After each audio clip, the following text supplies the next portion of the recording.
What could the children be?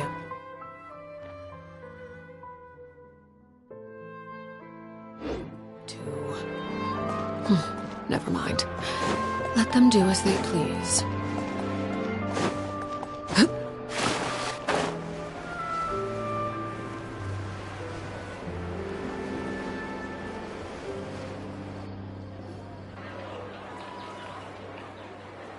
This shop looks popular today. Wonder what the occasion is.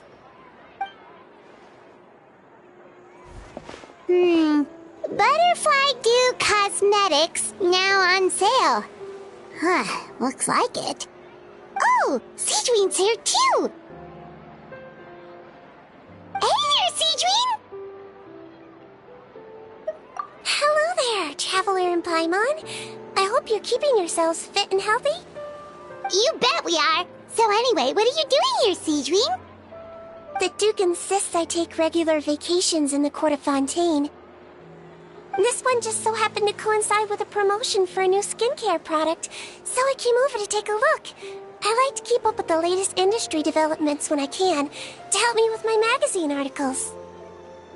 Wait, you write? For a magazine? Which one? It's called Beautés en Fleur, and it's run by the Fontaine Beauty Association. I've done lots of articles about skincare for them, using the pen name Maritime Flower. Oh, wow! You're a Maritime Flower? If Paimon's not mistaken, you're one of the leading figures in the Fontaine Beauty Association! What's so weird about that? Everyone loves beauty! I really like this role. The staff at cosmetic shops are always so polite. And as long as I wear a big smile on my face, I always get the best customer service. Well, they sure don't want to make an enemy of the Maritime Flower. Obviously, it's because of Sigweinne's love for beauty. Still, a leader of the Beauty Association? That's incredible. The truth is, I study this field because I cherish my own appearance. It has nothing to do with being beautiful or not. Oh, the words of a master beautician defy comprehension! Oh, wait, you're saying that natural beauty is the highest form of beauty, right? Not really. Actually, Melusine aesthetics are very different from human ones. We don't view humans based on their appearance. If I had to describe our approach, I'd say it's based on cuteness. Oh! Really? Yep. Still, I really value my current appearance, and in the process of taking care of it, I've ended up learning quite a lot about skincare and stuff. It turns out, my knowledge and experience is pretty popular with beauty product lovers. It came as a big surprise to me, though. Oh, Paimon gets it now. But speaking of your appearance, how come you look human anyway? Are you like only half Melusine?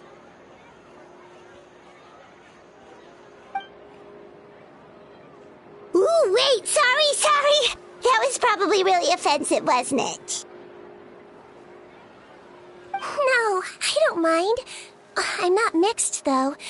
I made a decision to turn myself into this form a very long time ago. If you're interested, I could tell you the story. A shape-shifting story? Oh, heck yeah, of course we're interested!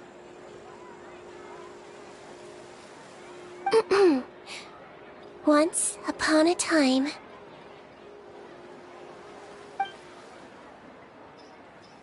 Long ago, humans rejected Melusines, and Melusines feared humans.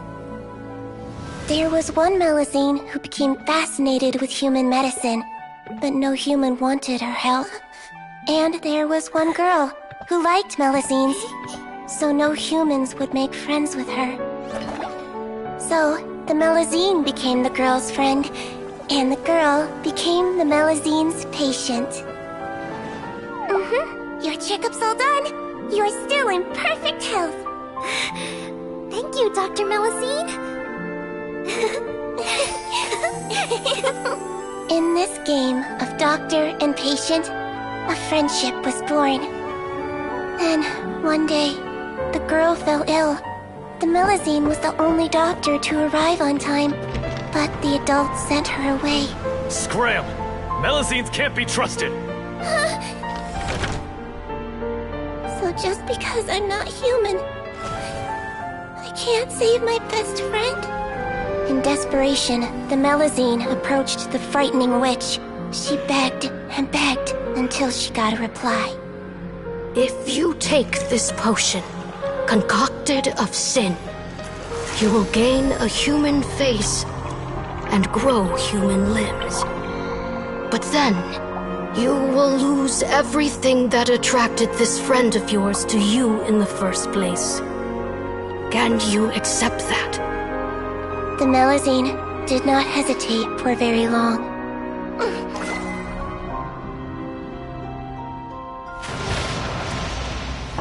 On a rainy night, a little doctor knocked on the girl's door. The doctor wore a hood and raincoat, maybe to protect her from the rain, but maybe also to hide a secret. The little doctor held the girl's hand and treated her illness, just as she had so many times before.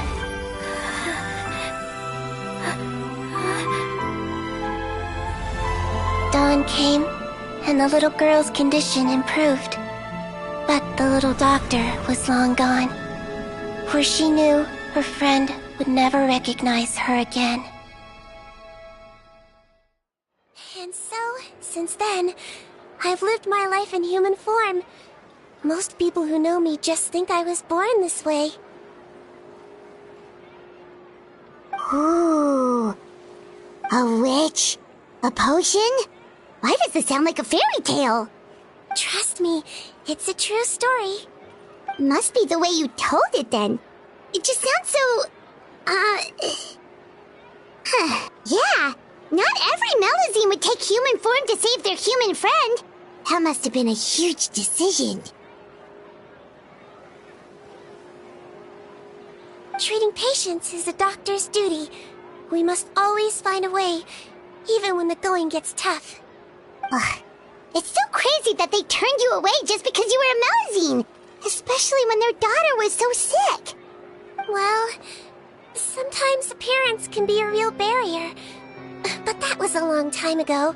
I like how I look now anyway.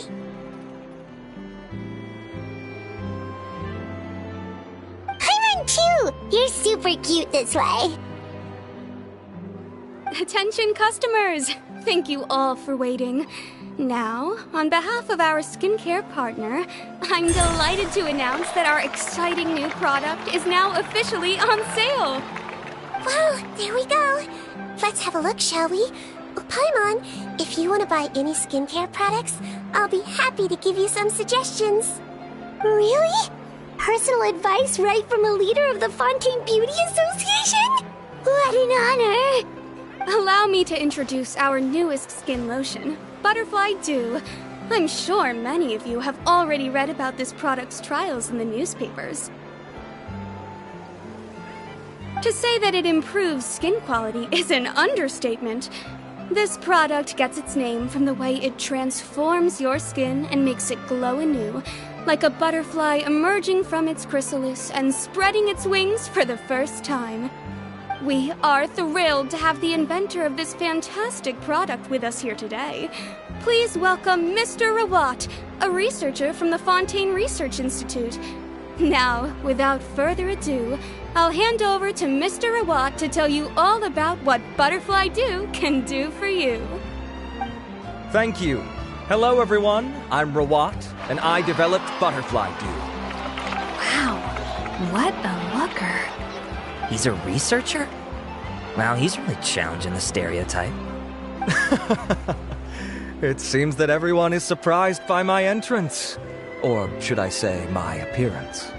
I'm well aware that researchers are generally better known for their brains than their dashing good looks.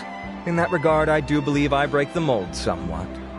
Of course, appearance is a skin-deep way of defining a person. And yet one's appearance can be a very real set of shackles, holding a person back in their life. It can rob a young person of their self-confidence when applying for a job, dissuade a young lady from approaching the one she loves. Our actions are at the mercy of our appearance, and we slowly become the very person that the outside world sees us as. But what if I told you that those shackles can be broken? If our appearance prevents us from changing, then let us first change our appearance itself. Wash away moles, birthmarks, and wrinkles, and they can no longer rob us of our confidence. Replace them with luster and radiance, and we shall never again hang our heads in shame. That is why Butterfly Dew exists. Its mission is to allow us to shed our pupae, undergo a complete metamorphosis, and embrace a new life. Well, whether it actually works or not, after that speech, Paimon's already sold! Mr. Rawat, could I ask if you've used this product yourself? Of course, I tried it many times while I was testing it. You can consider me a product ambassador. Wow, then it's sure to work! Still, I don't expect to convince you just by blowing my own trumpet. So, could I get a volunteer from the audience to try it out? Oh, Paimon volunteers!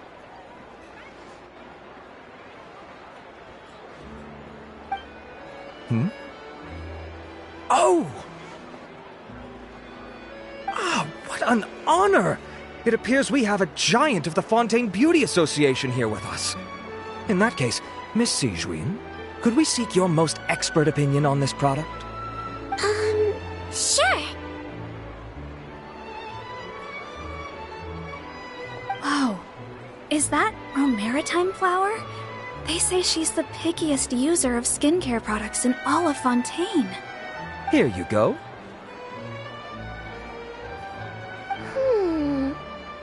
Oh, it's very kind to the skin, and the absorption rate is high.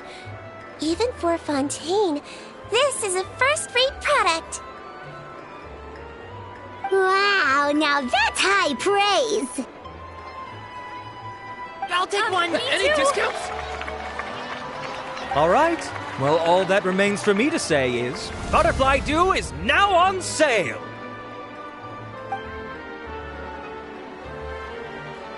Think we should buy a bottle too? Aww, really? Well, it's still good to care for your skin though, right? Paimon definitely feels kinda rough from being exposed to the elements all the time. And if you're worried about whether it's the right product for you, well, luckily for us, Sigweinne's here, so we can get an expert consultation.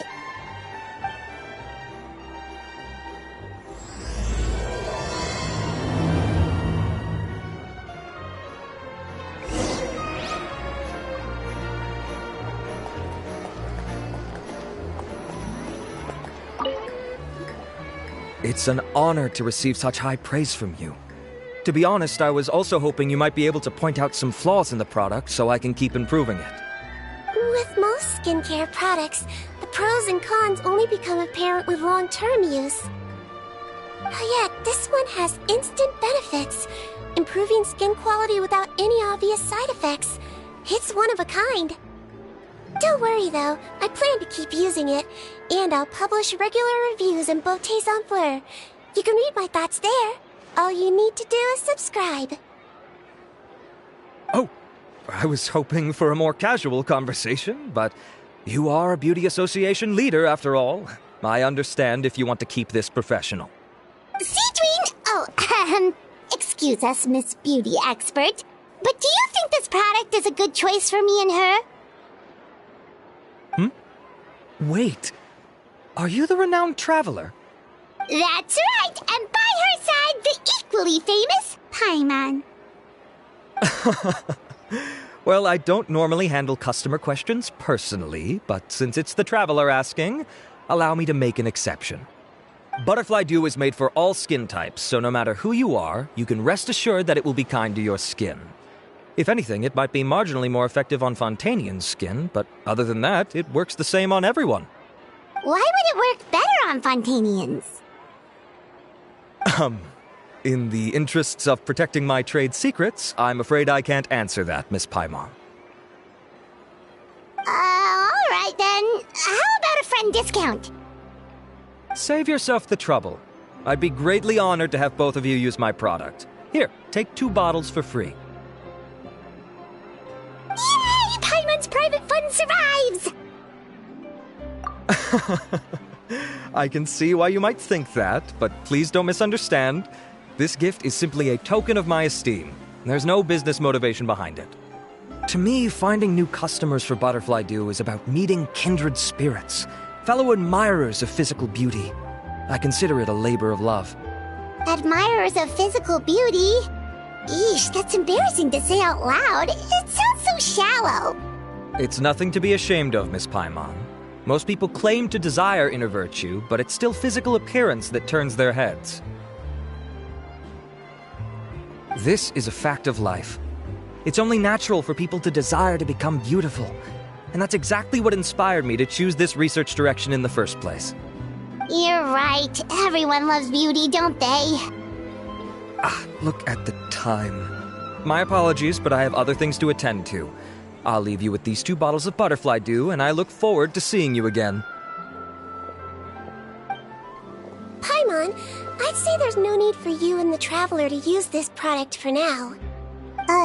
Why? Is there a problem with it? The quality is fine. I just think there's room for improvement. I think I could add some ingredients to the mix to make it more effective. Really? Then why didn't you tell Rawat about that? Researchers are a very special breed of human. You can point out their flaws to their face and they won't mind very much. But if you tell them that someone else could do a better job, ooh, now that'll make them really upset. If I'd mentioned it, he probably wouldn't have given you those 2 bottles for free. Fair enough, that makes sense. If you're interested in the more effective version, I can write up a list of ingredients for you. Just come get me once you've gathered them.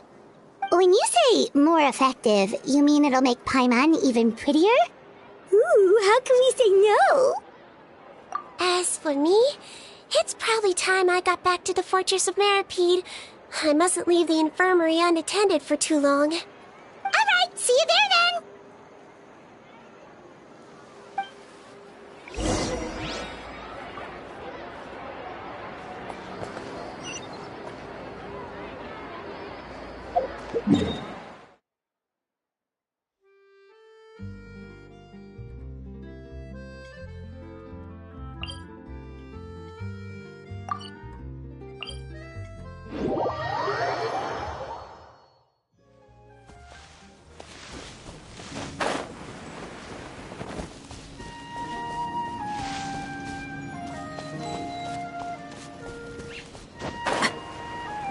Just up ahead, Traveler.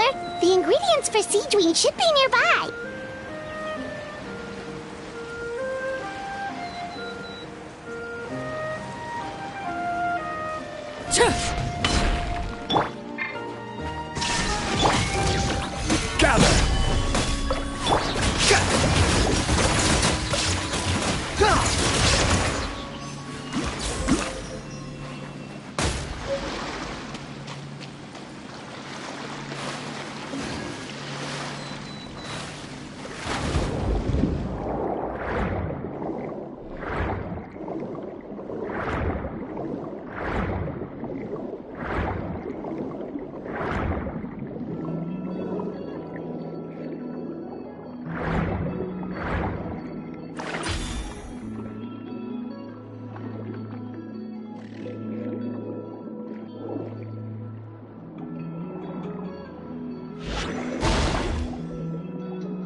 Let's head to the Fortress of Maripede!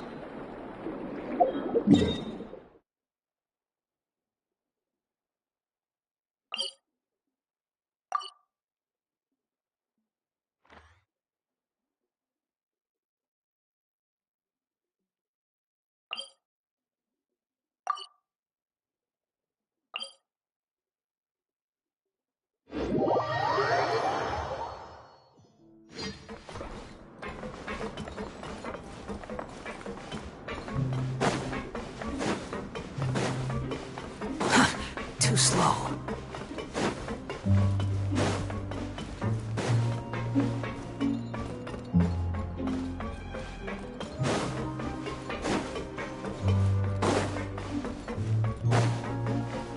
Quit following me. Too slow. Quit following me.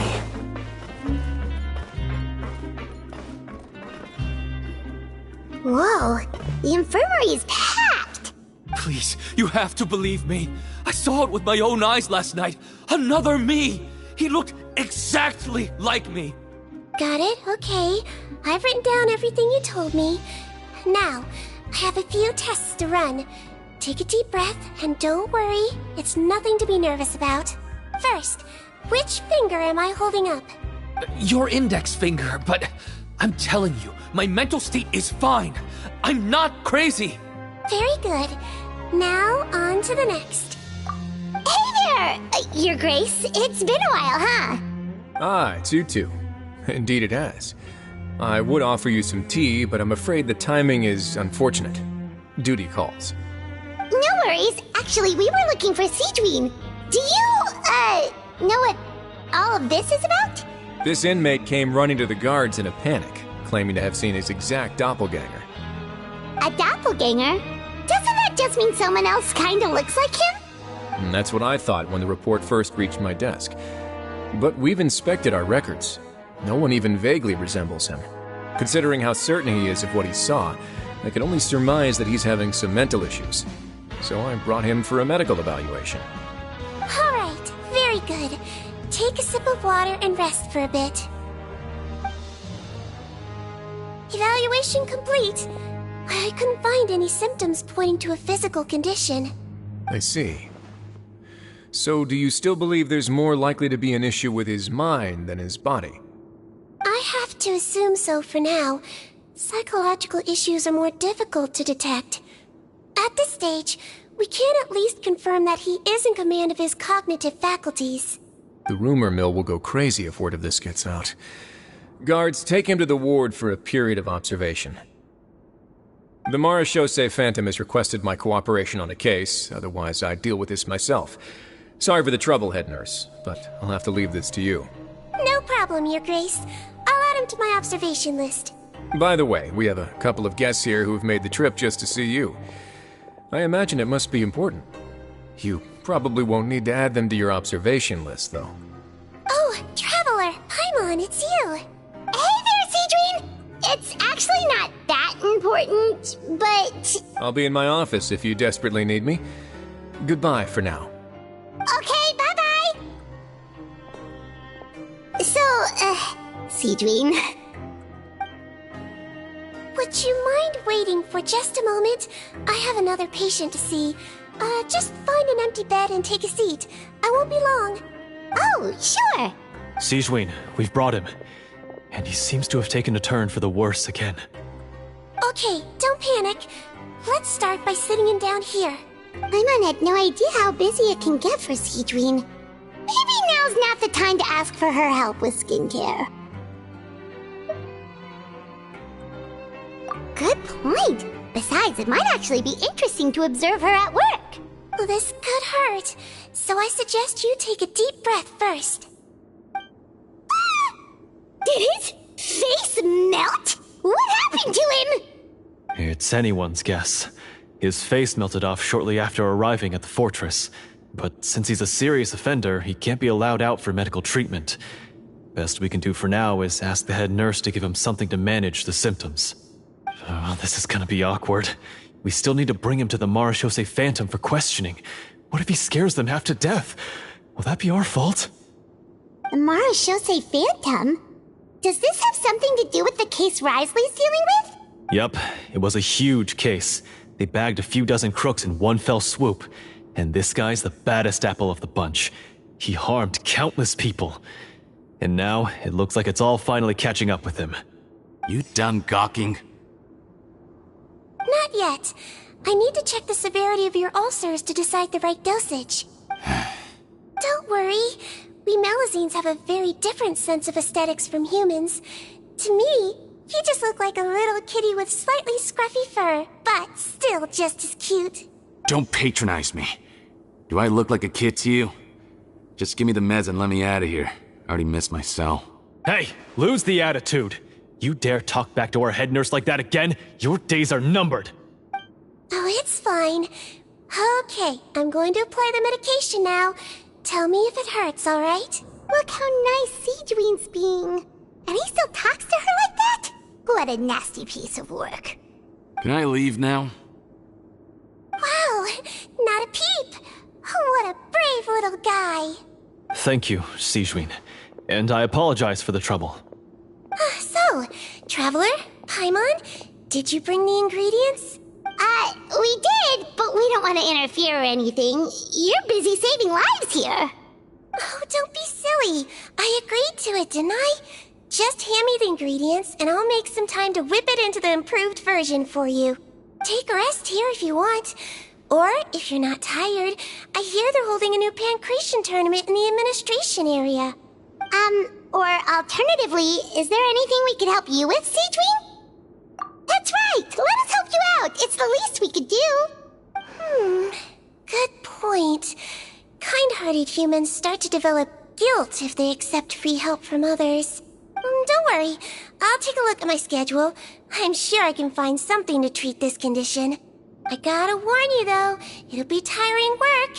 So I suggest you take a break first, then come back and see me when you're ready.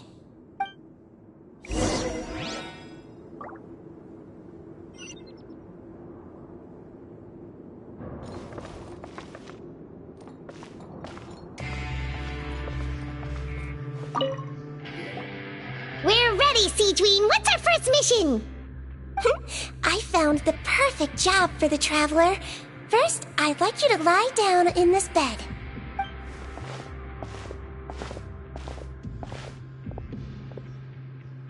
What for? I need you to pretend to be sick. What? Oh, is it that difficult?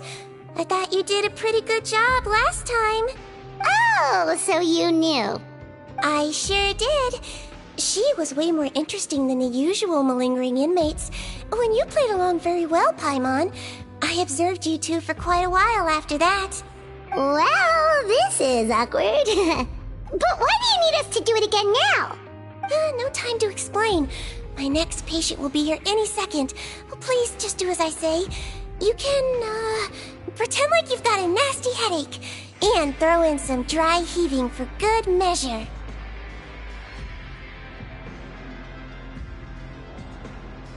Okay.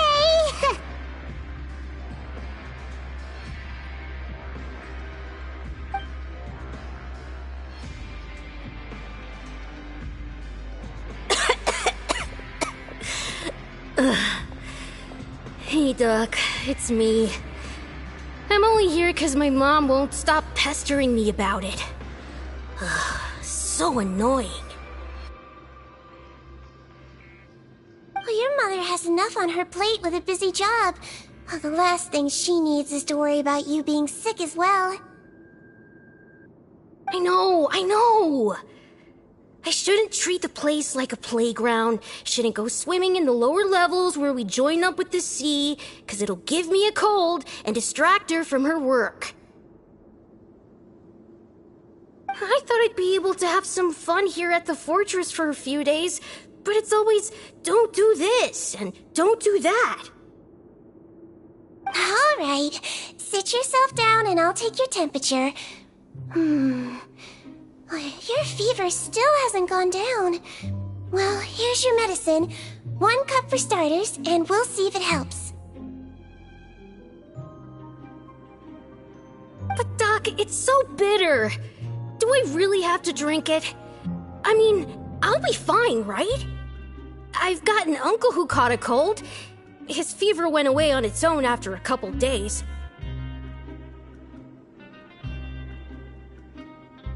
Can't you just write me a note saying I'm on the mend?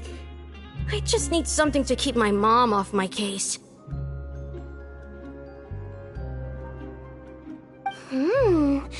I sure can. You're a very brave boy, after all. Huh? Brave? What makes you say that? Well, if you want to rely on your own immune system to clear up your fever, oh, then you'll have to tough it out like this young lady.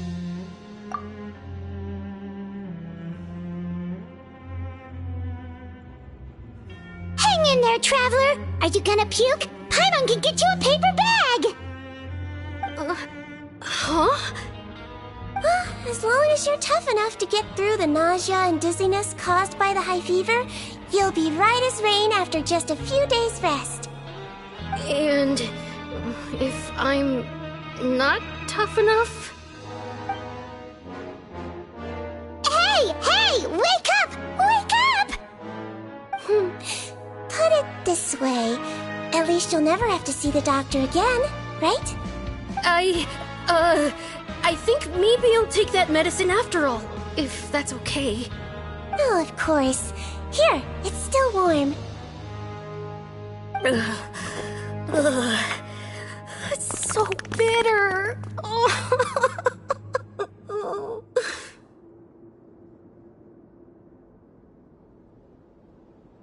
done.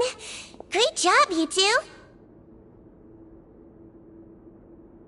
That kid really doesn't know what's good for him. His mother's a guard here. She's been working back-to-back shifts lately, but unfortunately his father's away on a business trip right now. She had no choice but to bring her son here for the time being. He was quite happy at first. He seemed to think that the Fortress of Meropide would be all fun and games. So you made us put on that act just to scare a kid into taking his medicine? That's a pretty sneaky trick. Seems like there's a whole side to Sigweinne we never knew about.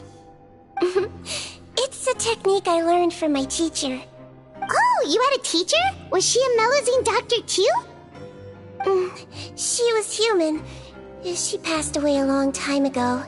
Oh, sorry. No, it's fine. I really liked my teacher, so it's always nice when I get to talk about her with other people. She was a traveling doctor, and since she didn't have a clinic, she'd go out and visit her patients wherever they were. Dealing with the badly behaved ones was her specialty.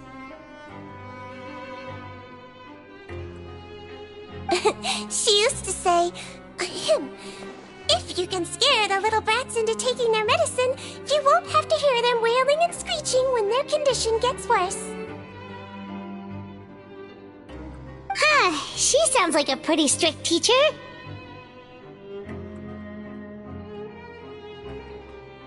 Strict? Well, that's not how my teacher saw it. She thought of herself as terrifying to kids. Strange way for a doctor to describe themselves. Now Paimon's curious to know what she looked like. As it happens, I actually have a picture of her. Oh, wow, yeah, okay, that'll terrify the kids. Yep. All the children she treated thought she was a witch. Why does it almost sound like you're envious of her? Oh, because I am. If she was here, all the children would take their medicine without any need for tricks. A doctor who looks like a witch. True, they wouldn't dare try anything funny with her around. Oh, me, on the other hand, it's hopeless. Children aren't afraid of me at all. That's actually a good thing, you know? Oh, my next patient should be arriving now. Would you mind lending me a hand again? Sure thing! On to the next mission!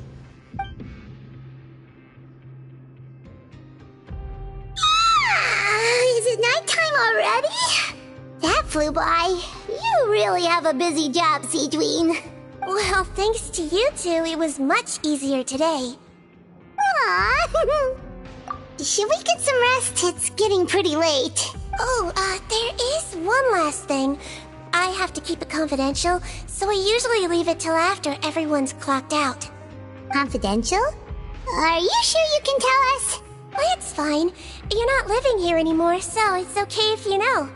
All it is I have to prepare some ingredients to make healthy meals with. Wait, you mean those healthy meals?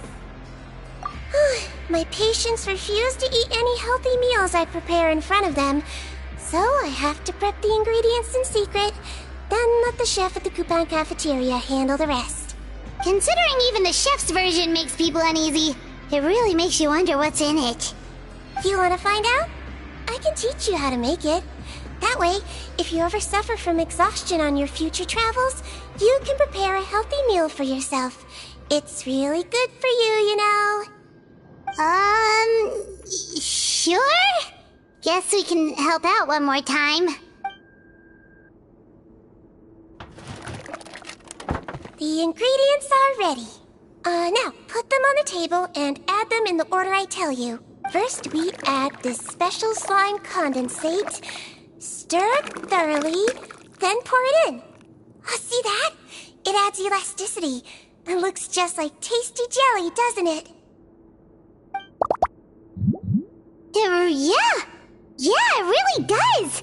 Until you remember it's slime condensate. Next up, xenochromatic crystals. You want to crush them up into a fine powder, like powdered sugar. Wait, are those from Fontimer Aberrants? Are you sure they're edible? Finally, we'll need some high-protein meat. Frogs are an excellent choice. You just need to clean their innards, and then you're left with some lovely, tender meat. Oh! Frogs. And we're done. All that's left now is to pack them into lunch boxes and hand them to Walsey. Yesterday in the production zone, I noticed an inmate who's been working for 2 days straight. That means it's a healthy meal for him tomorrow. Sigweinne really does have the inmate's best interests at heart.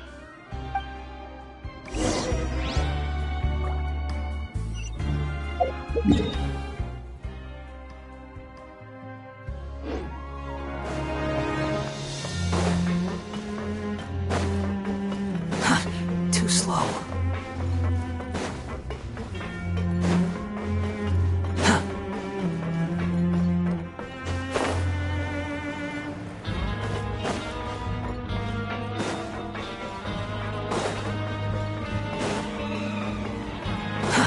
Too slow.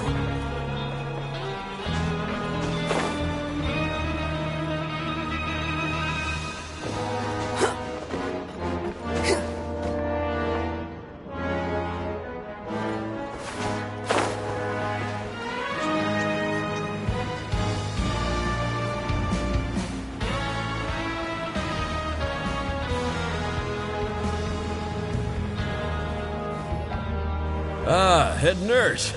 Got some extras for me? Just the one today. The serial number's on the lid. Sounds good. I'll make sure it gets delivered. Sounds like they're talking in code. Thanks for your help. Oh, it's no trouble at all. I only wish I could do more. You work so hard for all our sakes. I'd happily lose a little sleep if it meant helping you out. That won't do. If you reduce your sleeping hours any further, your health will start to suffer. All right. Nurse's orders. I'll do as I'm told. But you take care of yourself too.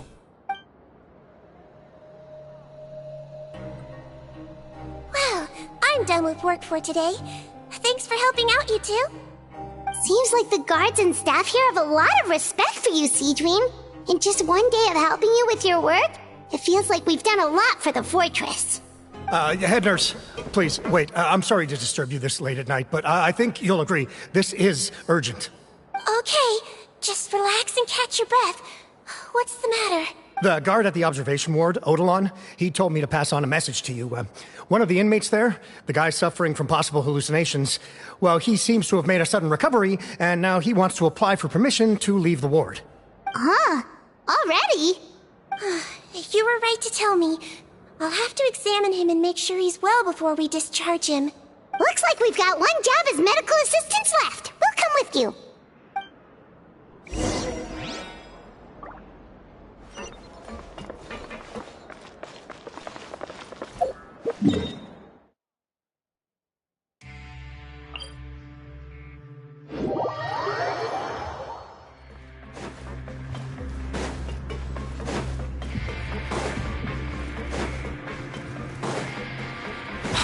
following me.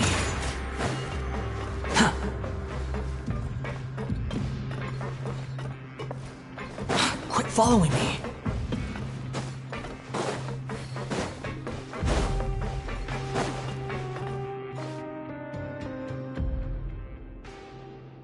Ah, head nurse, you're finally here. I'm so sorry for all the trouble I've caused you, but I believe I've now made a full recovery.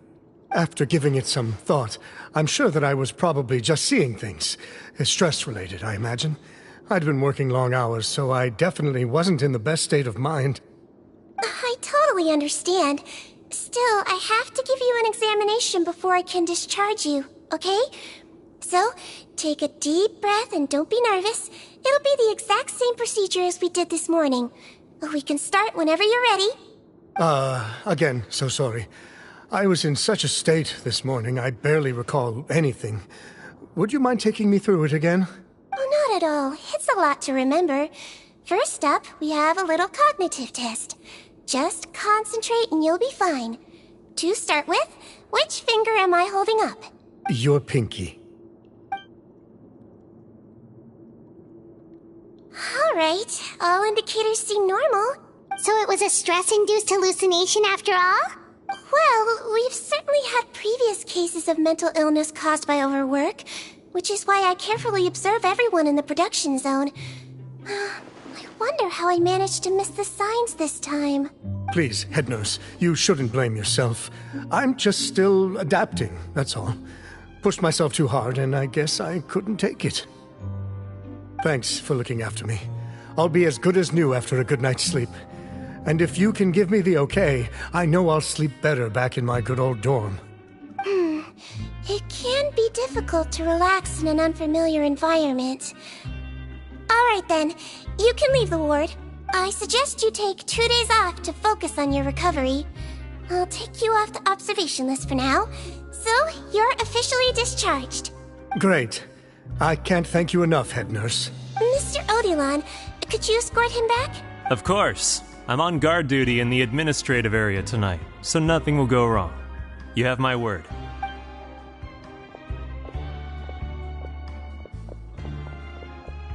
Guess you're finally done for the day now, huh?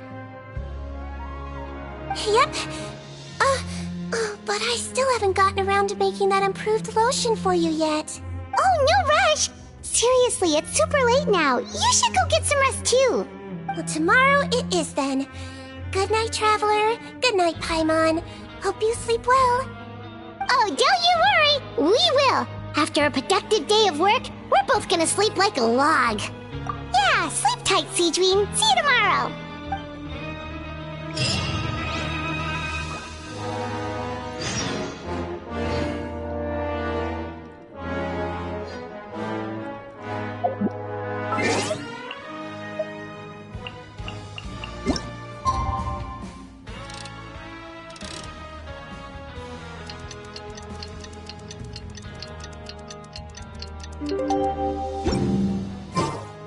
There's no need. Paimon really did sleep like a log. Let's go find Sigweinne.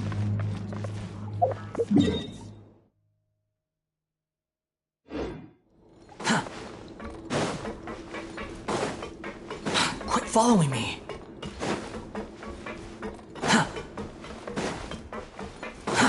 Too slow.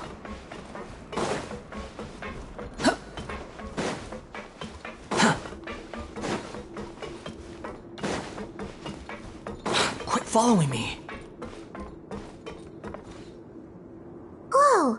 How is the infirmary even busier than yesterday? Good morning, Traveler and Paimon. I have a few people here for a checkup, so you might need to wait for a while. No problem. Anything we can do to help? There's a bit of a complicated situation here. I'm still getting to the bottom of it myself. You have to believe me. I'm telling the truth. You're in a medical facility. Keep it down. Please, listen to me. I'm not Gascon. I'm Uy. You're a horrible liar, you know that? We get all your mugshots with the arrest warrants. It's clear as day that you're Gascon. You mean because of the way I look? I don't know what happened. I just woke up like this. Then you guys dragged me in here for an interrogation. I brought you here to figure out what's going on. If you truly are the victim of an injustice, yelling isn't going to achieve anything. At most, it'll delay your vindication. All right. I get it. This is nuts. Yesterday's interrogations went fine, and now this. Morning, Your Grace. What's going on? Remember the case I mentioned yesterday? The one brought to me by the Marechaussee Phantom? Well, we've been questioning the inmates involved this morning. Every single one of them is claiming mistaken identity. Huh. That's even weirder than what that guy was saying yesterday. The thing is, none of them have been able to provide any evidence whatsoever to support their claims. Questioning them further got us nowhere, so for now, we've brought them to the infirmary. And we thought yesterday was as busy as it got for Sigweinne.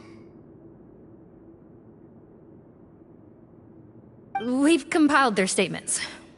Have a look. Perhaps there's something we missed.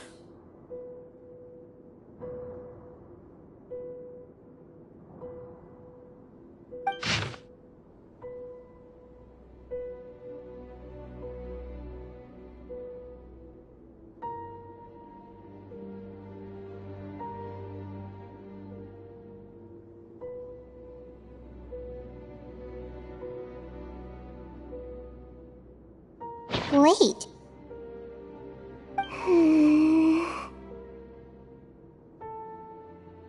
Release? Interesting. The inmates they spoke of in their statements appear to all be due for release today.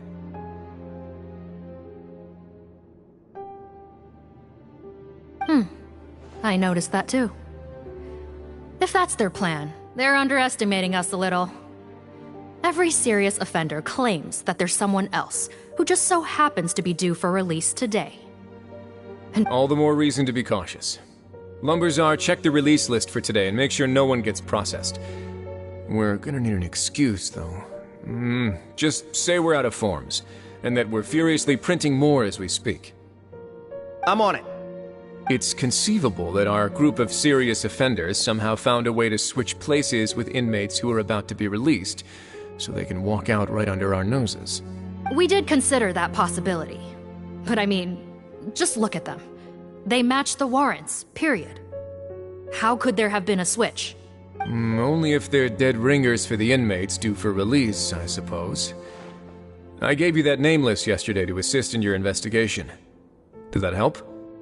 Yes, the inmates' mugshots were attached to the list. The first thing I did was check for lookalikes, and I didn't find any. The only other thing that stands out to me is that their voices sound a little different today. But it's not exactly hard to put on a fake voice. Oh, really? What does our head nurse make of all of this? Give me a moment. I think I have a way to confirm whether there's been a switch. I know, it's not time to change your dressing yet, but please bear with me. Huh? Isn't that the guy from yesterday? This should be Honore. He has very severe facial ulcers, which require an operation in the hospital at the Court of Fontaine. I authorized him to leave the fortress for medical treatment under guarded escort. Yes, like I told you. I'm not Putton. I'm Honore. So there has been a swap. Well, I can see what happened in Potton's case, but how do you explain the other inmates? You're not telling me their souls switched bodies, are you? No, I believe it was their faces that got switched. The method is a bit like replacing a tooth. Take the bad tooth out, put a false one in. And actually, I think I can prove it to you. Traveler, Paimon, do you remember Eric from the other day? Yeah, sure do. Then you can be my witnesses. To start with, please fetch the inmate who claims to be Eric.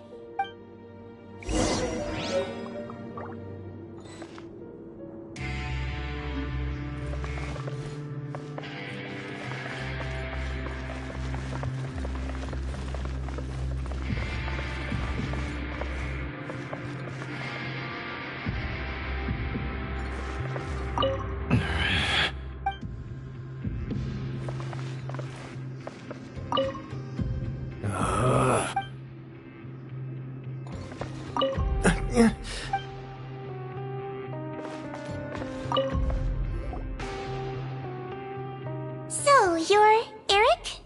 Yes, head nurse. It's me. You do believe me, right? I need to do another examination on you. Same procedure as yesterday. All right. It's the cognition test first, right? So I need to concentrate. Now, try to recall if you can. The last time we did this test, which finger did I hold up?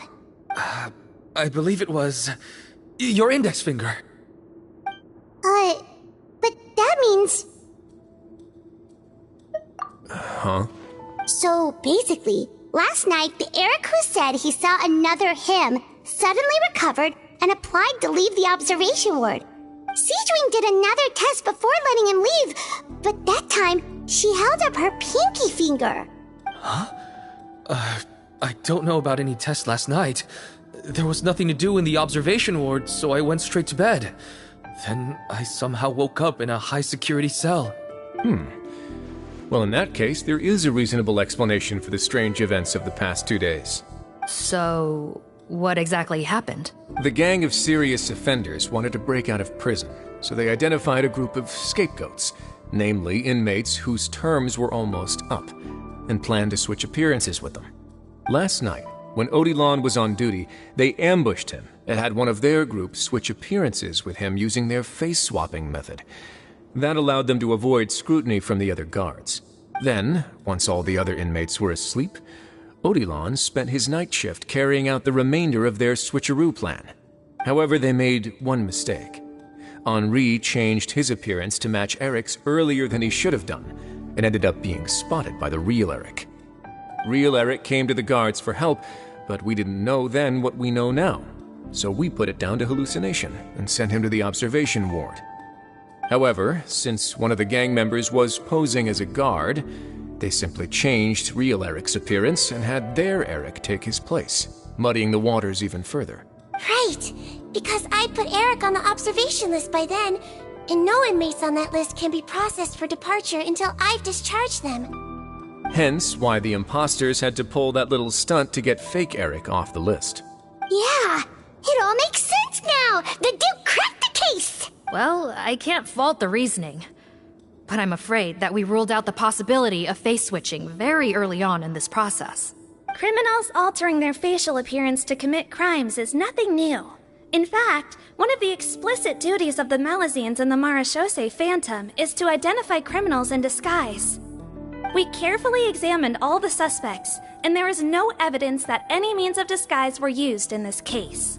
Huh. Well then, how do we explain all this? So far, it seems more likely that the gang stole documentation belonging to the inmates due for release, and are using that to commit identity fraud. Actually, there is a potion that can completely change someone's appearance. If they use that, even a Melazine wouldn't be able to detect it. A shape-shifting potion? Forgive me, head nurse, but this is the first time I'm hearing about it. If such a potion truly existed, it would jeopardize our entire investigative process at the Marechaussee Phantom. Are you certain of this? Yes, I am. But... Please, trust me in my professional opinion as an experienced clinician. At the same time, without any solid evidence, it's pure speculation. If we can round up all the inmates suspected of switching places, then have a little talk with both sides, we might just get our answer. Yep, let's do that. Okay. Well, it was our negligence that meant we had to come and conduct these post-internment interrogations. And I know it's put you out. We'll do it your way. Your Grace, bad news. I paused the releases like you asked, but we were too late. A bunch of people already got processed 2 hours ago. I checked the list, and sure enough, it's all the people who gave statements. 2 hours ago? That's before today's interrogations began. They had this all planned out. So there really was a switch after all. They really pulled the wool over our eyes on this one. We should be able to catch up with them if we leave now, right? Not if that potion is real. They can just switch faces again after leaving the fortress. And if the Marishose's Melusines can't even spot them, we wouldn't know where to start searching. Yikes! So we're at a complete dead end!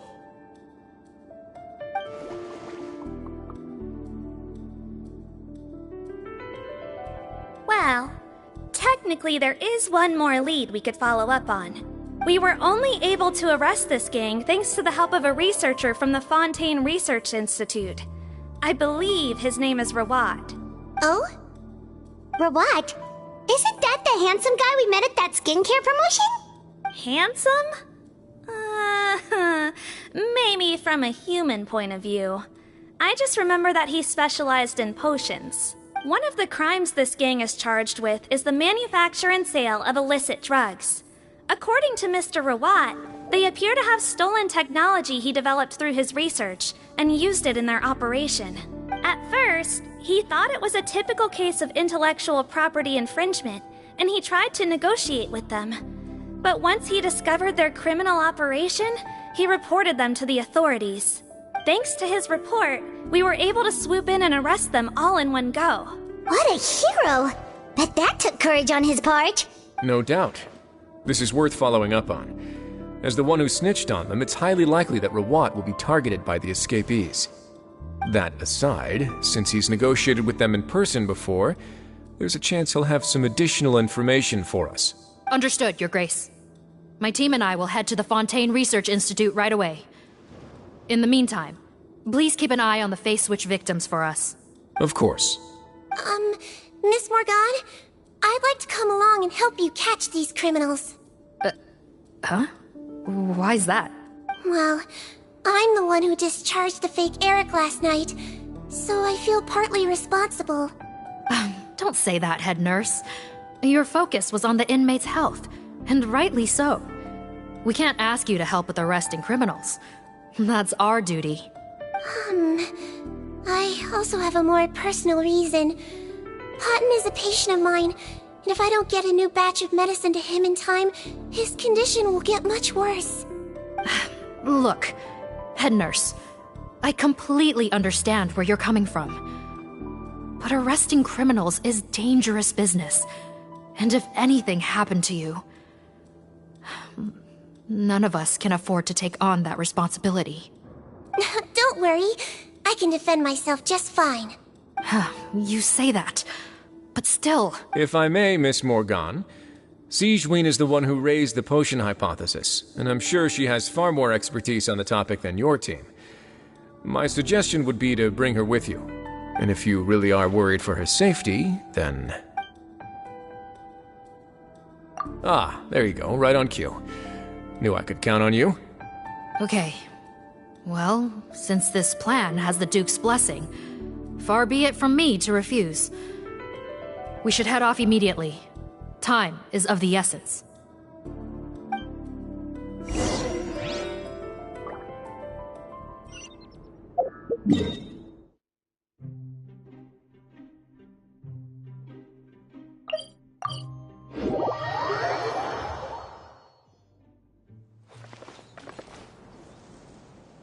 Greetings. Sorry to impose, but I'm afraid we're here on urgent business. And we're gonna need you to cooperate. The Marishose Phantom. Let me guess, you're investigating some more illegal research? Not this time, no. We're looking for a researcher. Do you know where we might find Mr. Rawat? Rawat. Oh yeah, Mr. Handsome, right? He actually doesn't work on site here very often. There's a handful of researchers in the nearby area who know him pretty well, though. You can see what they know. Just a handful? Paimon figured he'd be the most popular guy around. Well, I guess you could say he's popular, at least on a superficial level. He's blessed with good looks, so he tends to make a good first impression on people. But in all his time here at the Fontaine Research Institute, I don't think he's ever had a single deep conversation about his research with his peers. That's no way to make real friends around here.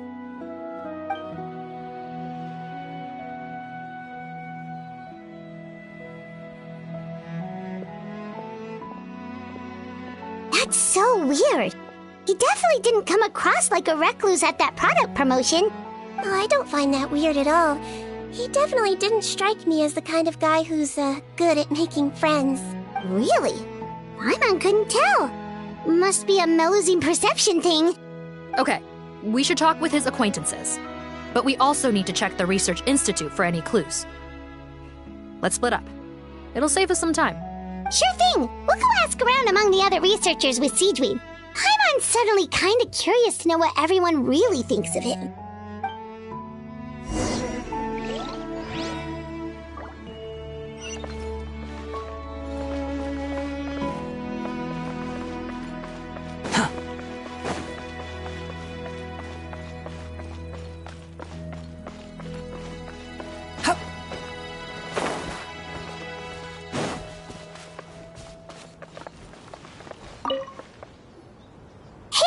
Are you in Teep? What do you want? We're here to ask about Rawat. Any idea where he might be? We were told you were pretty close with him. Close? Not sure that's the word I'd use. He wouldn't even let me use his patent. Huh? It's been a good few days since I last saw him. I don't know where he's at. Go ask someone else. Would the patent in question happen to be related to the new skincare product he developed? Yeah, kinda. Butterfly Dew, or whatever he calls it. I heard he made a tidy sum off of that one. Okay, now we're getting somewhere. Keep going. Most of the other researchers here focus on mechanics, energy, stuff like that. I get why he wouldn't be interested in having anything to do with them. But I'm studying coatings. There's a huge overlap in our areas of research. Why would he refuse to work with me? I bought his product once and noticed it contains a unique substance that might have applications in coatings too. If it worked out, I could probably make as much as he's making. Don't get me wrong, I had no intention of plagiarizing his work. I was hoping to get official permission to use his findings in my own research. Followed the proper procedure. It was all above board. I would have had to pay him a license fee and everything. But despite that, he turned me down not once, not twice, but 3 times. It's like he's vehemently opposed to the idea of anyone else making the kind of money he does. Huh, so is Rawat antisocial, or is this guy just jealous? Well, it doesn't look like we're gonna get any info about Rawat's whereabouts from him. Let's go! Wait, 1 second. Mr. Antibes, next time you go shopping, you should buy some Buell fruits. Peel the skin, steep in water, then drink. It'll help calm your mood.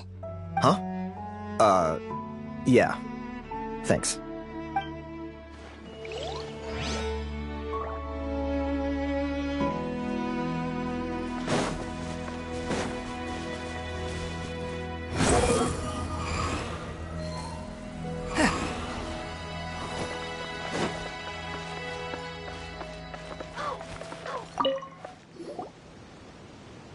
Excuse us, are you Audrey? That's me. What is it?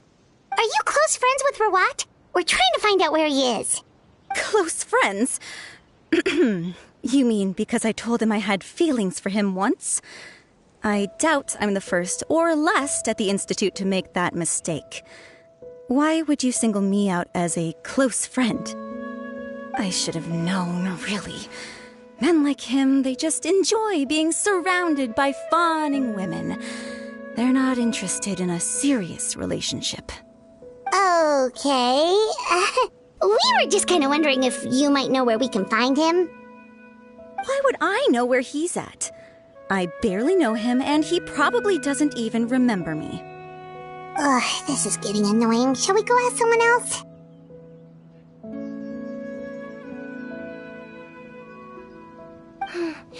I think she knows Rawat better than she cares to admit. If we leave now, it might be a wasted opportunity. Maybe, but we're not going to get much out of her while she's in this state, are we? She's displaying symptoms common among people in love, if that's what you mean. But I know a cure. It's curable? Oh, we're still no closer to finding Mr. Rawat. Oh, by this point, he could be in grave danger. Danger? Wait, why are you looking for him again? Oh, that's right, yeah!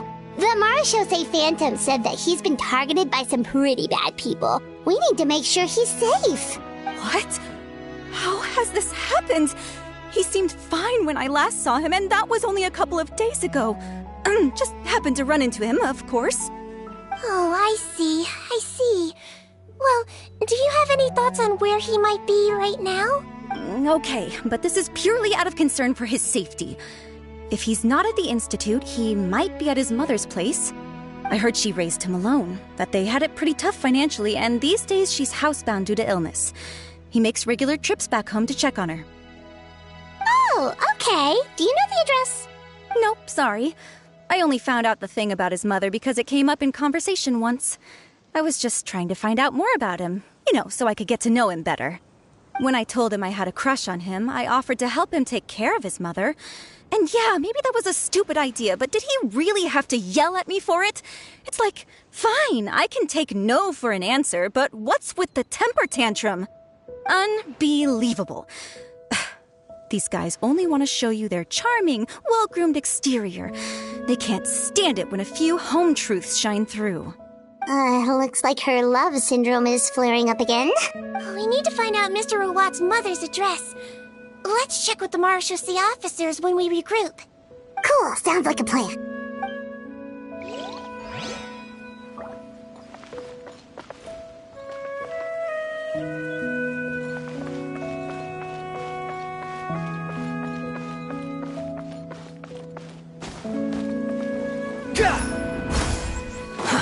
Too slow. Sorry to bother you, sir, but are you Bertram? Who's asking? Just some concerned citizens helping out the Marechaussee Phantom with an investigation. We'd like to ask you about Rawat's whereabouts, if that's okay. We're told the two of you are pretty close. Not anymore, we're not. Turns out we don't see eye to eye. Oh yeah? What happened? The thing about us researchers is, most of us do what we do for some sort of higher purpose. But not Rawat. All he cared about was how to commercialize his findings. He won't even let you work with him unless you sign a confidentiality agreement first. Also, he has better control over who gets which intellectual property rights. How are you supposed to get any meaningful research done working with a guy like that? Now that I've got my own technical solution for my compressor, I don't need to work with him anymore. So that's what Rawat is really like. We'd still like to know where to find him. Is that something you can help us with?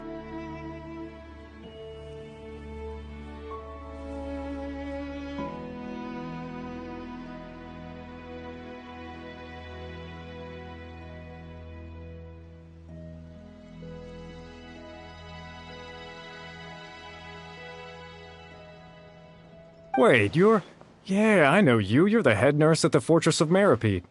Alright, then I'm happy to help you if I can. I respect the work you do. Medicine serves the highest purpose of all the sciences. Wow, turns out Sigweinne's got some real clout.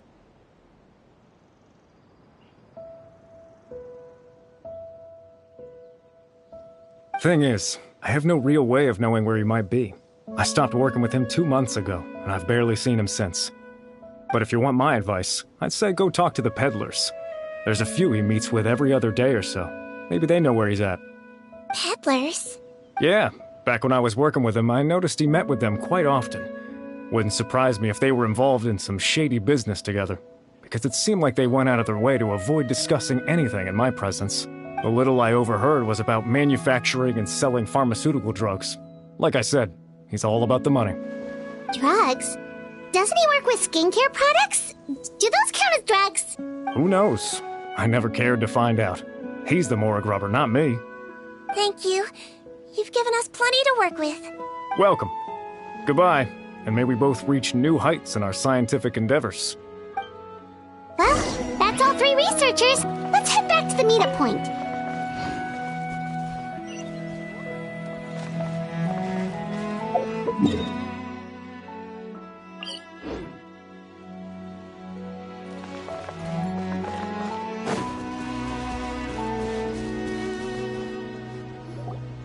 You know, Heimat started out thinking Rawat was a handsome researcher with a friendly and cheerful personality.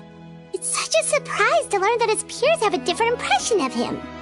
So, what's your view of him now, Paimon? A handsome researcher whose difficult upbringing turned him into a profit chaser with a chip on his shoulder?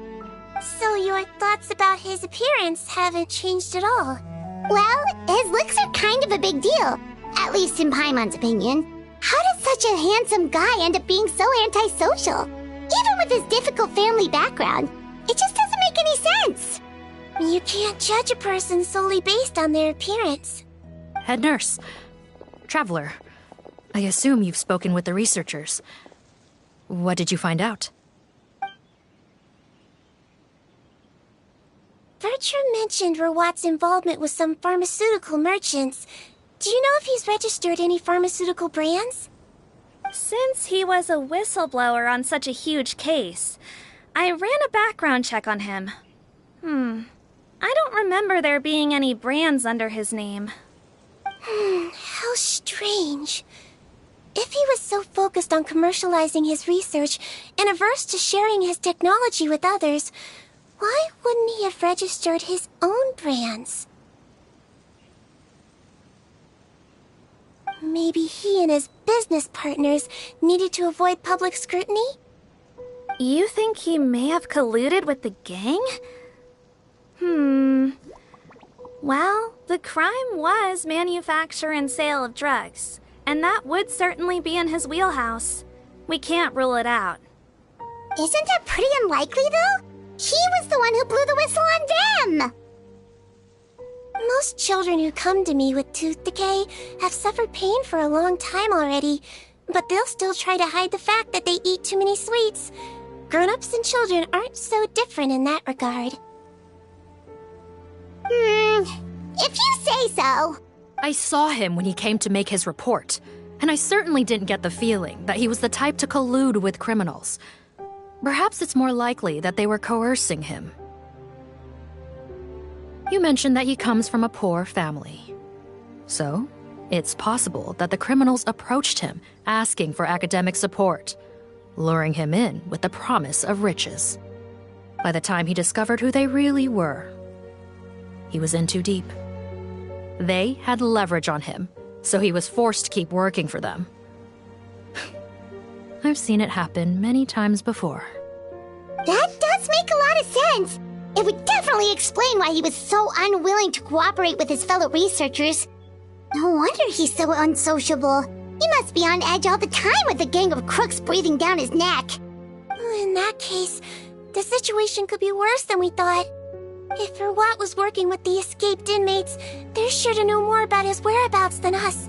Oh, there's a good chance they'll get to him before we do. Based on the information we've gathered so far, he was last seen 2 days ago.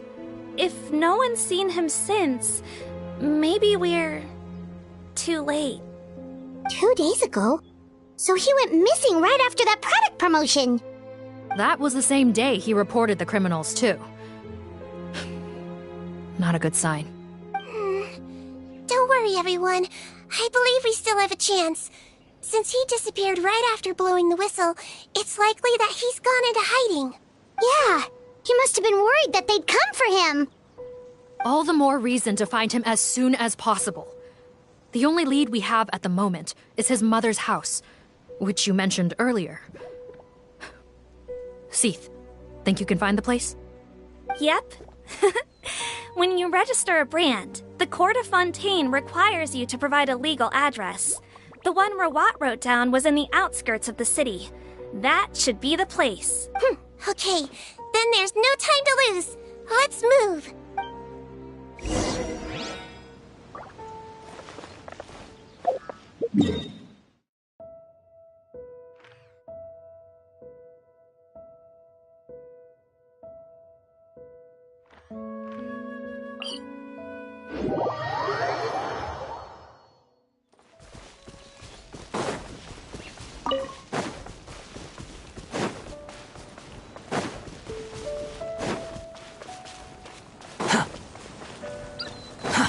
Too slow.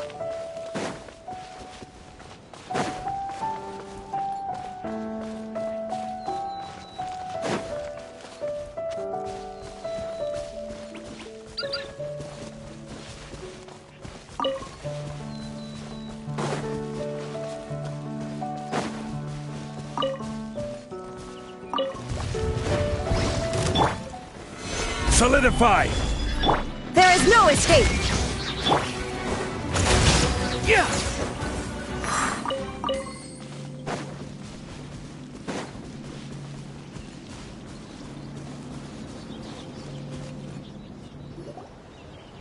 All right, this should be the house. I'm pretty sure this was the address.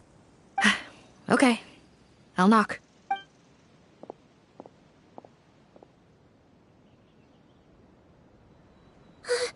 Sounds like whoever's inside has restricted mobility. Oh, it seems serious. Oh, what's the fastest way to get this door open? Break the door down? No, I'll handle it. Let the expert deal with it. There'll be a mountain of paperwork if we damage a citizen's property.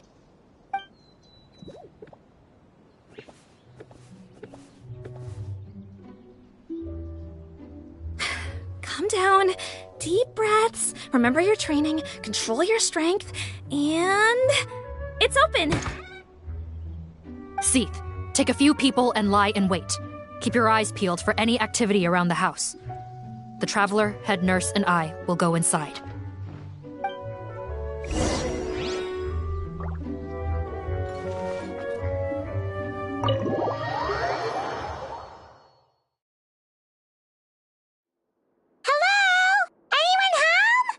Oh, there.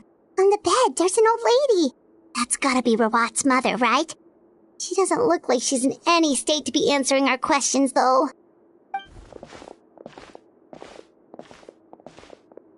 We could try, but she is very ill. We mustn't force it. Well, doesn't look like Rawat's here. She's the only one we can talk to. Yep. Allow me. Hello, ma'am. Might I ask if you're Rawat's mother? We are trying to locate him.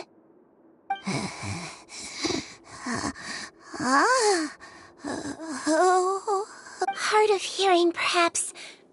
Does anyone have a picture of Rawat? I have one here. I'd like to show you a photo, ma'am. Is this your son? Do you know where he is? Looks like this isn't gonna work after all. Well, looks like we're out of leads. If Rawat's not here,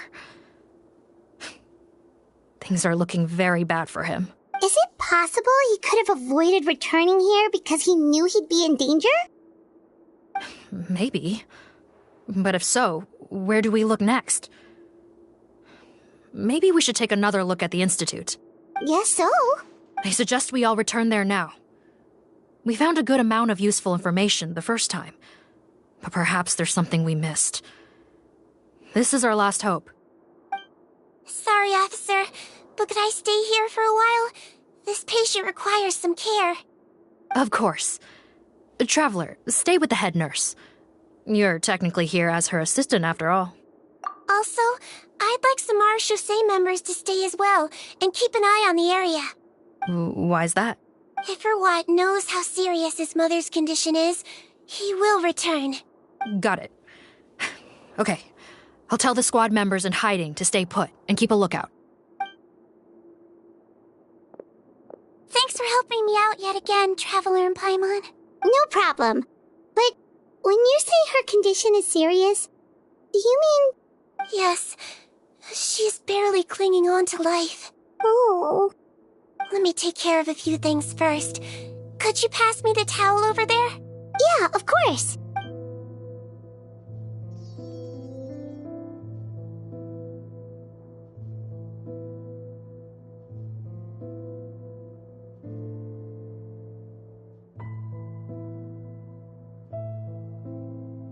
I can tell that her family has tried a lot of different treatment methods, including some very expensive medicines. Unfortunately, her condition is so multifaceted that a recovery looks all but impossible. Sigweinne, Paimon bets being a nurse must be pretty tough at times like this. Yes, it makes me a little sad. In a Melizine's eyes, a human's birth, aging, sickness, and death are as much a part of natural law as sunrise and sunset. But human medicine can defy that law to some extent. In that sense, it is a science of miracles. That is why I became fascinated with it in the first place. But it was only after I truly became a doctor that I realized miracles don't always happen. Even the greatest doctors cannot cure all diseases. Sigweinne. Well, don't worry about me, Paimon. A doctor's duty is not to cure all diseases, but to treat whatever ailments they can. At the very least, I can lower her fever. That way she'll suffer less, and she might even be able to see her son. Yeah, all the more reason to find Rawat as soon as possible, even if we don't catch those crooks.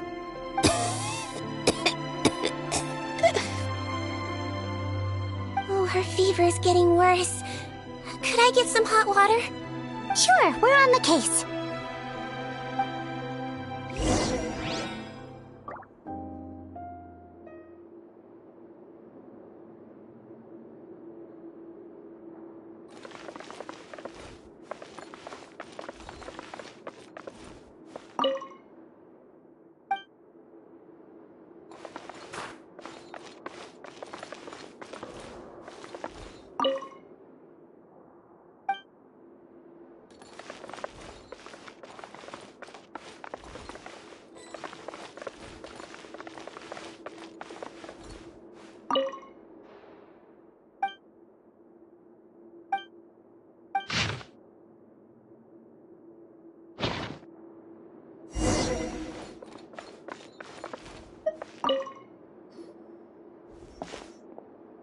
Found the hot water? Sure did. And look what else we found. Judging by this journal, it seems like Rawat has a private lab. There's a good chance he could be there right now. We gotta go tell Officer Morgan right away. Oh, that's great news. But hold on just a moment. The wet towel is ready. I'm giving you another injection. Are you feeling better now?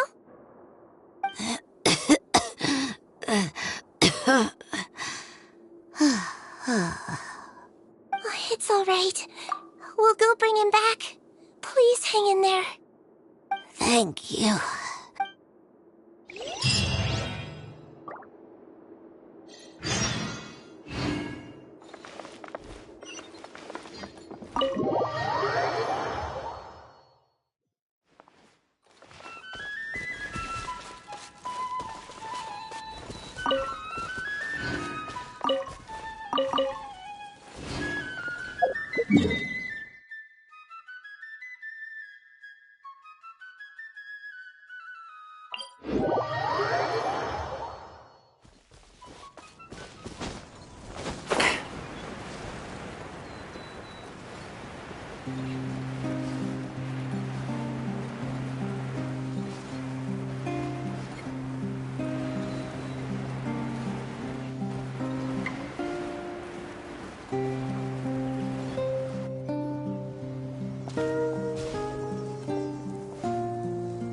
It's Officer Morgan! They're already here! We came as soon as we heard the news. I can't believe we were so careless. The most crucial information of all was hiding right there, in that room. And we missed it. Don't blame yourself. Right now, we need to focus on finding a way in. There's a mechanical door over here! Hopefully the instructions in Rawat's journal will help us open it.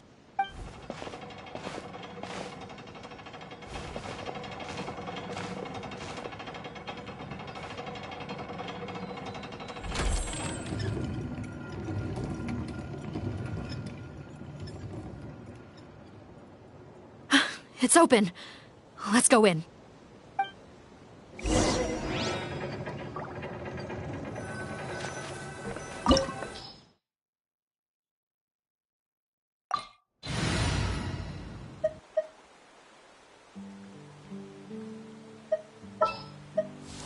Let's go get ourselves some answers.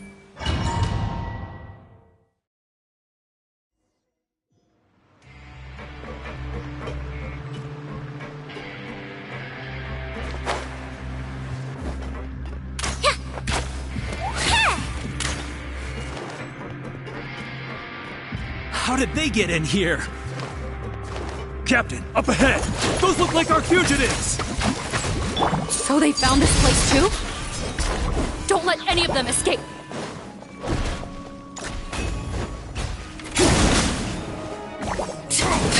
Want a taste of my hammer?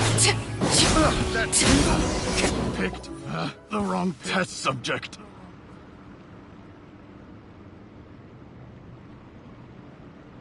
Captain, according to our list, many of the fugitives aren't accounted for. There may be others hiding deeper inside the facility. So these guys were just the lookout crew. The Mara Shosei Phantom! How did they find this place? Wait, it's that guard from the fortress! That's right, I'm on your side. The Duke sent me. What's the matter? Some sort of mix-up? Mr. Odilon, didn't I tell you a few days ago that you need to stop all field work until you've recovered? Well, gotta help His Grace out. Share the load. Officer Morgan, this man is an imposter. The real Mr. Odilon has no recent health issues. What? But Looks like the head nurse was right about the face-swapping method. Arrest them all! DuPont, stay here and keep guard. And watch the exit. If we're not back soon, call for reinforcements. Got it.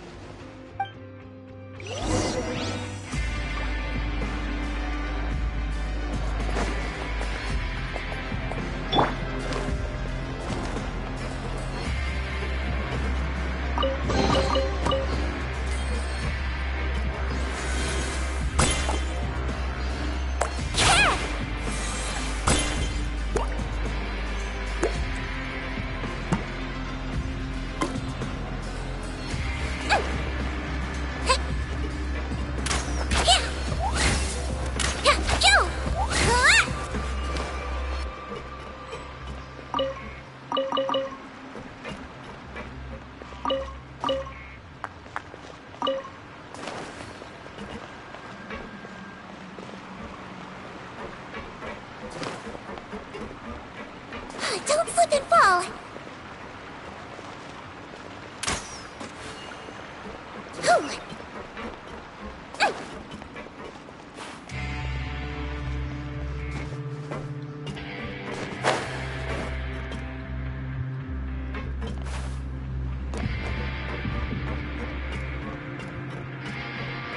Don't slip and fall!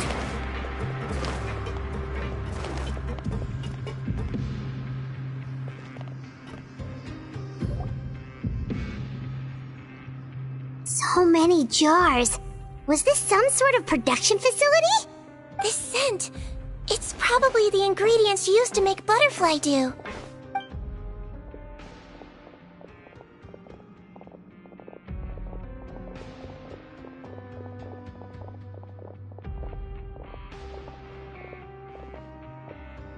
How come they're all empty?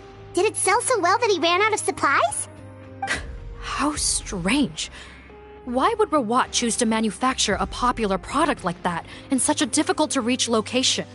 Given our suspicion that he may have been coerced into the illegal drug trade, I would have thought that any production facility we find here would be used for illicit purposes. Perhaps butterfly dew is itself an illegal drug. Do you have any evidence for that claim? No, just a guess. We need to find Rawat as soon as possible. He has all the answers we need. Understood. Well, let's not linger here. Let's go. Come on.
look like we're gonna get this door open. Let's find another way around. Whew. Huh?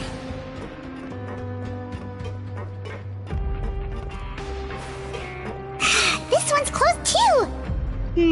What's with those carts and tracks? Oh, maybe it's one of those doors that opens when it senses cargo passing through. There's a loaded cart right over there. Let's bring it to the door and give it a try!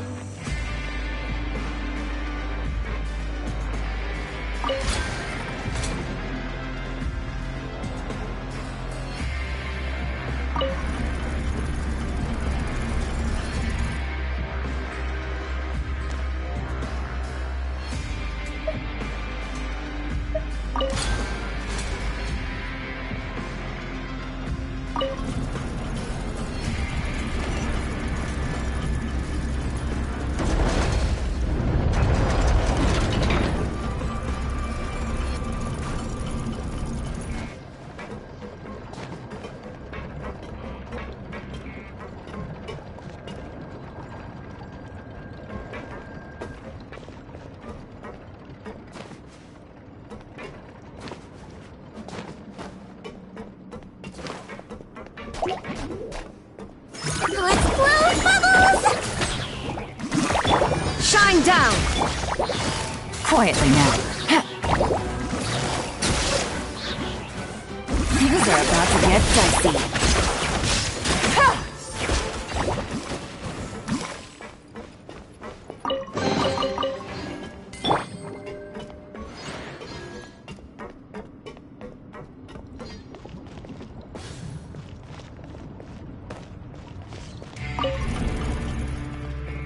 Don't slip and fall!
This room's much smaller than the others. Judging by the implements on the table, this looks like a potion-making lab. Head nurse! Over here!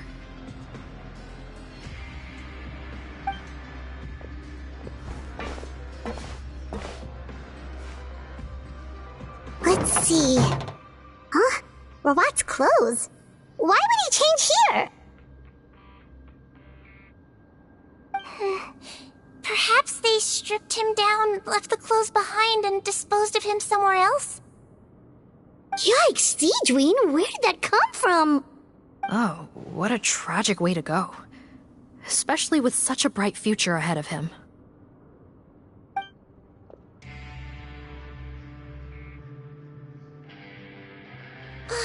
There's a path leading further on, Officer Morgan. Let's keep up the pace.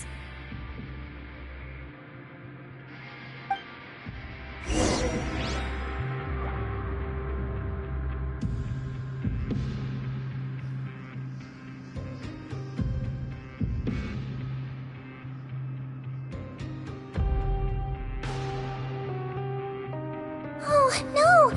Did you bump into something? Oh. Well, if it hurts, just let me know.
Don't slip and fall! Whew.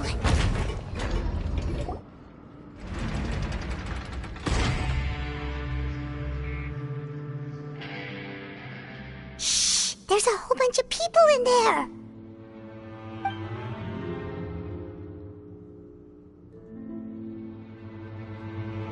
Are you serious? You're telling us that within a day, our faces are going to rot like yours? Fontanian physiology changed dramatically after that great flood, and it's not as compatible with this face-changing solution as before. The side effects are as you can see. Why didn't you say anything before we all used it? Look, my plan got you all out of prison, didn't it? You'd have much bigger problems to worry about right now if the Marshal Say Phantom found out about your other crimes. Consider an ugly mug getting off lightly. Ugh. You're just lucky we didn't leave you in there, after you disappeared on us with no warning. We only let it slide because we're former partners. And now you have the gall to pull a stunt like this? Partners? Make no mistake, each of us is only looking out for himself. If you place too much trust in others, well, I'm afraid that's your problem. You hid things from me too. Remember how you each had a spare potion? You kept quiet about it until we planned the prison break?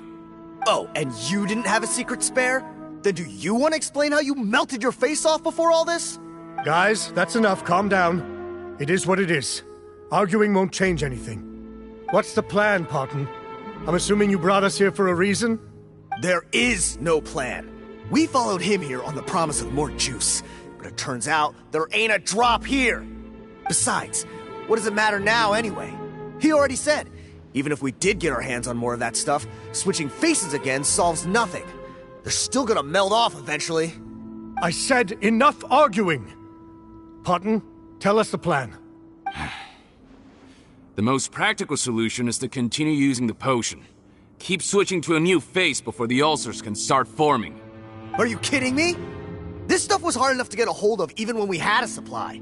Now you're asking us to use it like skin lotion, after the flood all but wiped the supply out? Well, there is another option. But you'll have to make a deal with me first. Okay, now we're talking. What's the deal? I have a document I took from that researcher that details how to make a replacement. Just give me one bottle of the undiluted fluid, and I'll get to work. What's the problem? I thought you always kept reserves. Or do you really just have one spare bottle each? What do you think? That we were shipping them into the fortress of Meripede by the basket load? Well then, say hello to never showing your marred faces in public again. Ugh, I've heard enough! Get him! Let's see if that document even exists! Freeze! Marshosei Phantom! What? Who let them in? Officer Morgan, before anything else, please find out Rawat's status. Rawat? I don't see him. Hand over the hostage now, if you want any chance of avoiding an extension to your sentences.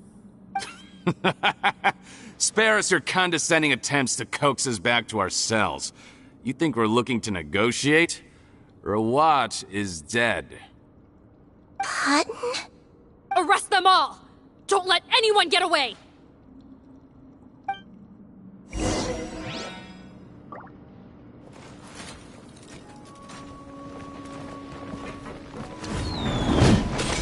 I swear, it's for medical research!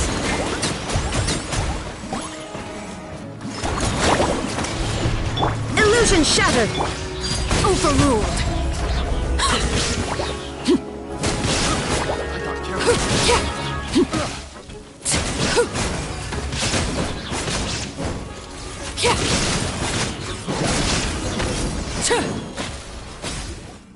Huh.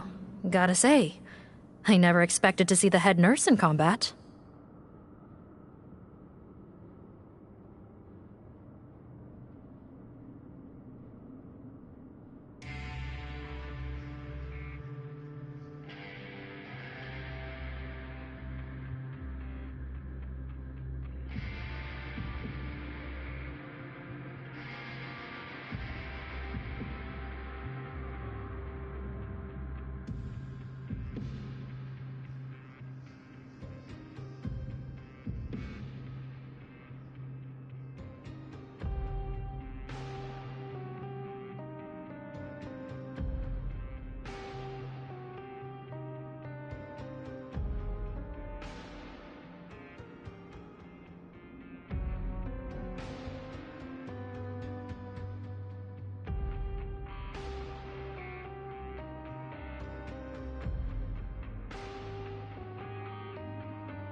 Some patients respond better to a more aggressive treatment plan. Did we get everyone? Captain, we finished the head count. Potten's missing. Over there! The door's closing!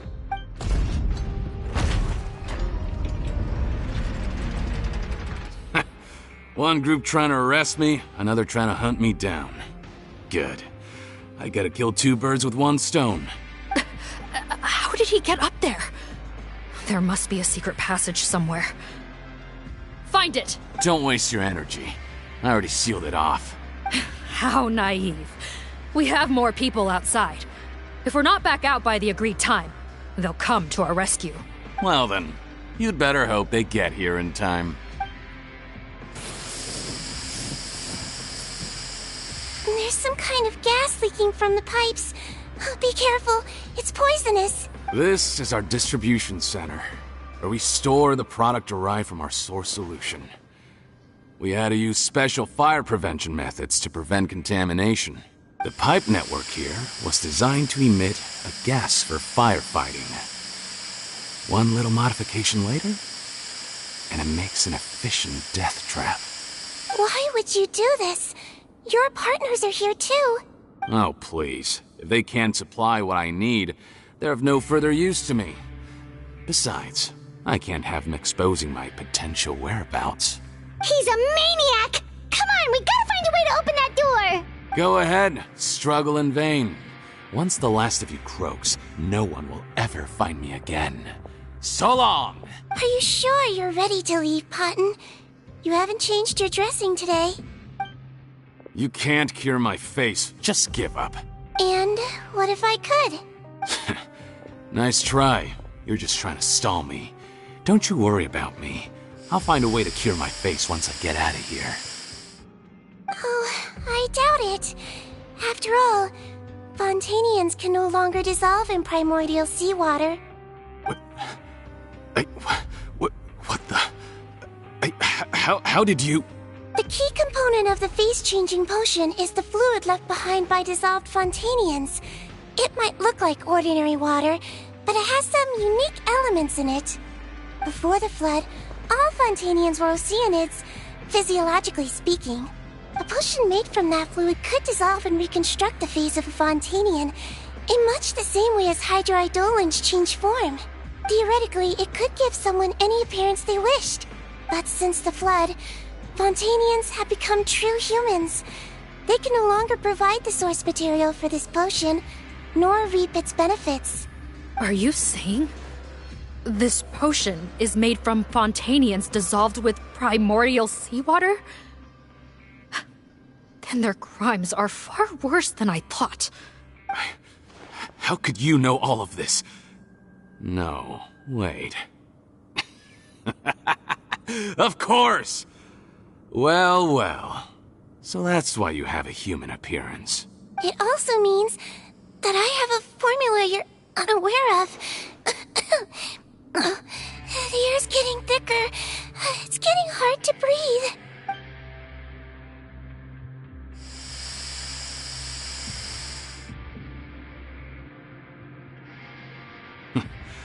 I might get to make a deal today after all. Alright, keep talking. How do you intend to give me the formula? Oh, it's not a formula, but a finished product. I have a bottle of it right here. What?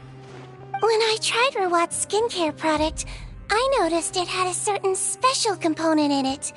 So I had my friends gather some other ingredients for me, and sure enough, a little experimenting later, I'd produced the potion.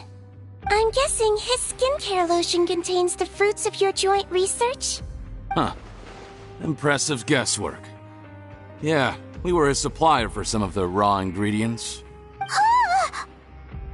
But it only contains a tiny amount of the active ingredient. The effect is minuscule compared to the undiluted fluid. Well, I found a way to reverse the dilution process, giving the skincare lotion a similar effect to the fluid it is derived from. That's impossible. If I tell you some of the ingredients, I think you can figure it out. First, you need to combine tainted hydrophantasm tissue with transoceanic pearls at a ratio of around 3 to 7. Tainted hydrophantasms and transoceanic pearls. I see. Can't believe I never thought of that. So, can we make a deal? Sounds good to me. There's a delivery pipeline beneath this window. Drop the potion in, and I'll release you all. Nope, not trusting you that easily. You're like those naughty kids who try to hide their illness. Open the sluice gate first, then I'll hand you the potion. Even if you're not bluffing, your potion won't cure my face permanently. You really think you have any leverage here? I'm not closing the valve this time. Clock's ticking. Fine, then I'll just stand here with the potion in my hand. And when I faint from the poison, I'll drop it and it'll be destroyed. No.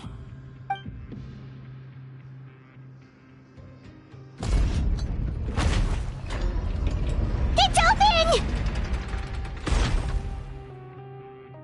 Disable that sluice gate! Jam it! Don't let it close again! That's more like it. In that case, a promise is a promise. Head nurse, there's too much poison gas in here. We have to leave, now!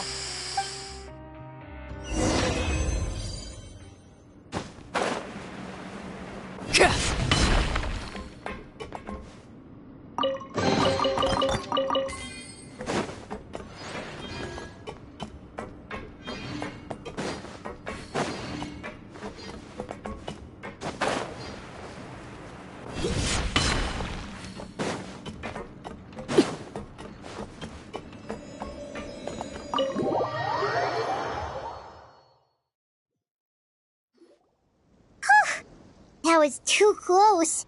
That Potton is a real nasty piece of work. Oh, don't be too quick to sit down. Moving around a little will help relieve the soreness. Same goes for you, Traveler.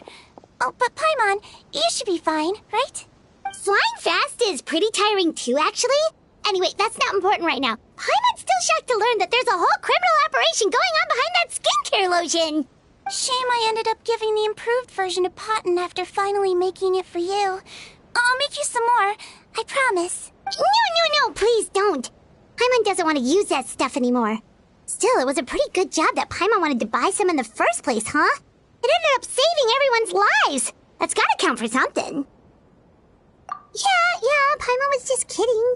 Head nurse, I've done a final head count of our team and the criminals. Everyone's here and doing fine. We're ready to escort the fugitives back to the fortress of Meripede. It's a shame that we didn't find Rawat. At this point, I'm afraid he's probably deceased. What a horrible bunch. Especially that Potton guy. If he had made good on that deal, we'd all be dead because of him. No, we wouldn't. I always keep a whole bunch of antidotes on me for emergencies, and one of them neutralizes that poison gas. We'd have been fine, even if you hadn't opened the gate. What? Then why did you give him the potion? If this is true, I must concur. Sorry to be blunt, but I think you made a bad decision by handing him that bottle. If he changes his appearance and flees Fontaine, it's unlikely that we'll ever find him. No matter how cooperative his accomplices are when we question them. No, you don't understand. I gave him the potion precisely so we could be sure where he'll go next. What do you mean? We gotta hurry. She won't last much longer.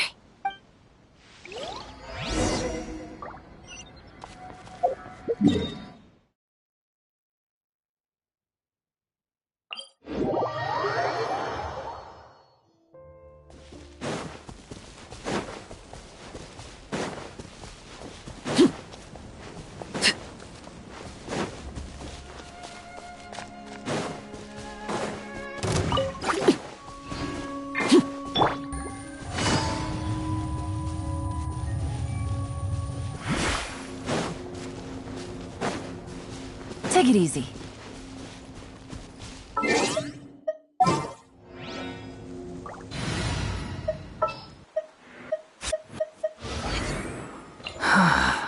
What do you want from me?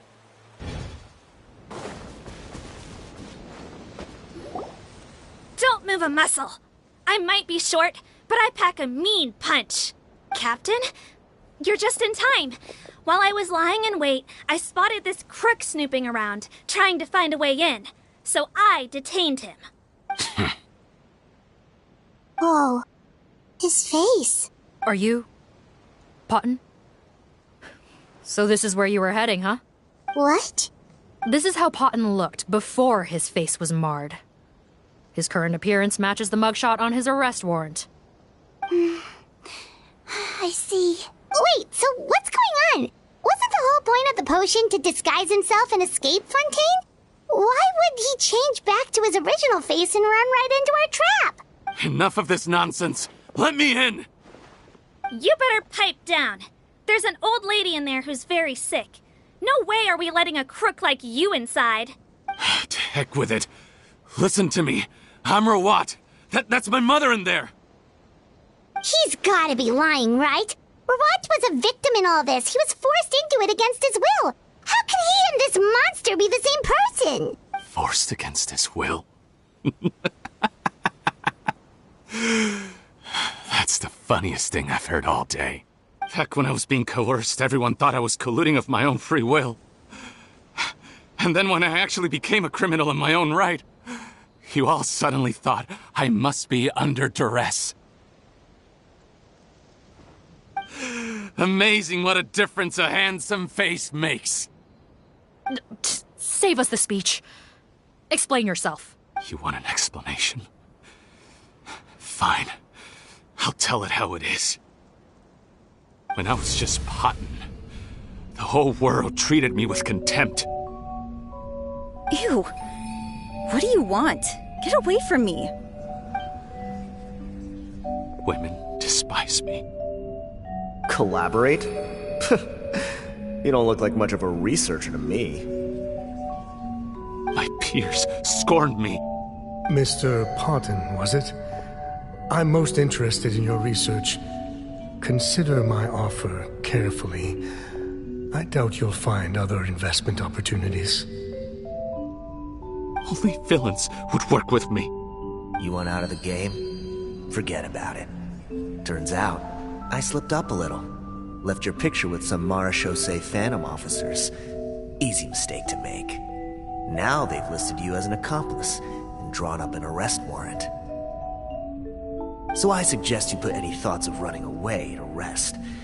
If you get caught by the guards for being in the synth business, you ain't ever seeing the light of day again.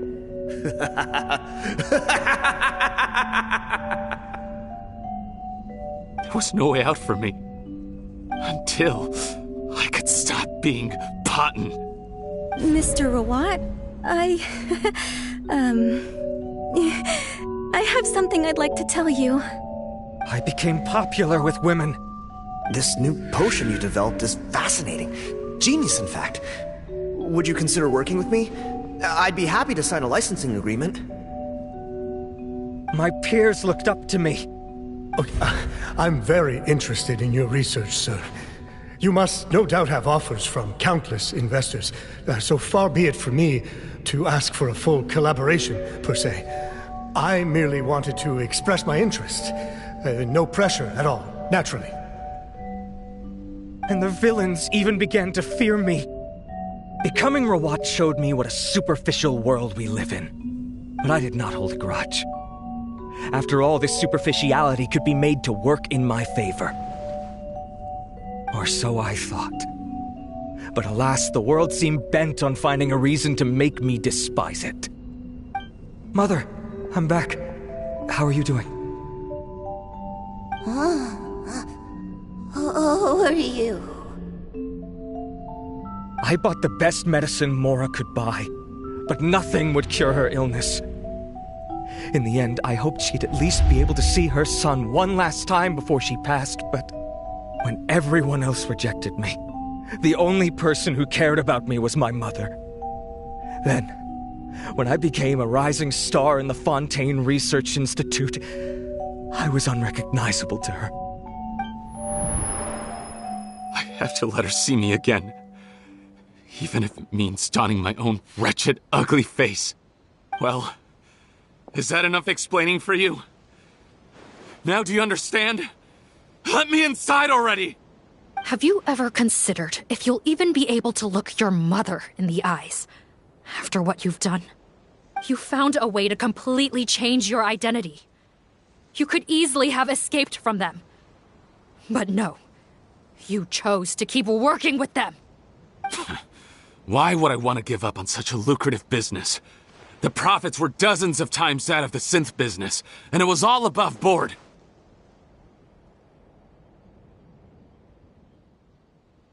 So you kept being a villain just for the money? Villain? By what standard? Is doing evil deeds really what makes someone a villain in your eyes? Or does it all come down to the way they look? None of you saw a villain when I was wearing my other face, did you? You have no right to judge me! You're all just fake people living in a hypocritical world! I regret nothing! My mother would understand! You're a villain to the core! But especially that tongue! Honestly, I don't see a villain when I look at your current face either. Don't humor me. You don't seem surprised by my confession in the least. How long have you known the truth? I didn't know anything for sure until you chose to take that potion bottle and spare our lives. But if you're asking when I started suspecting you, it was the first time you came to see me at the infirmary. I had to confirm my suspicions. That's why I chose to join this investigation. Are you kidding me? A young, promising researcher and a wretched criminal? What on earth gave you the idea that they could be one and the same person? Well, there were no visual clues. This potion's face-changing effects are very powerful. Even as a Melazine, I couldn't see through the disguise. But I believe I understand humanity a little better than most of my kind. Humans have certain fundamental qualities that do not change with their appearance. Fundamental qualities, huh? So you think you're the one who's seen through me, do you? Most people probably don't know this, but I think I can guess what your deal is. Melazine constitutions are very close to that of water, so it stands to reason that the potion should work on them too. You use it yourself, didn't you? That's why you have a human appearance. Sigweinne? Yes, you're right.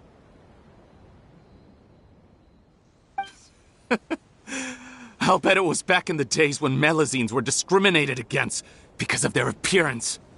It was either carry on living in the gutters as part of an alien race cast out by humanity, or become the head nurse of the fortress of Meripede, revered by all.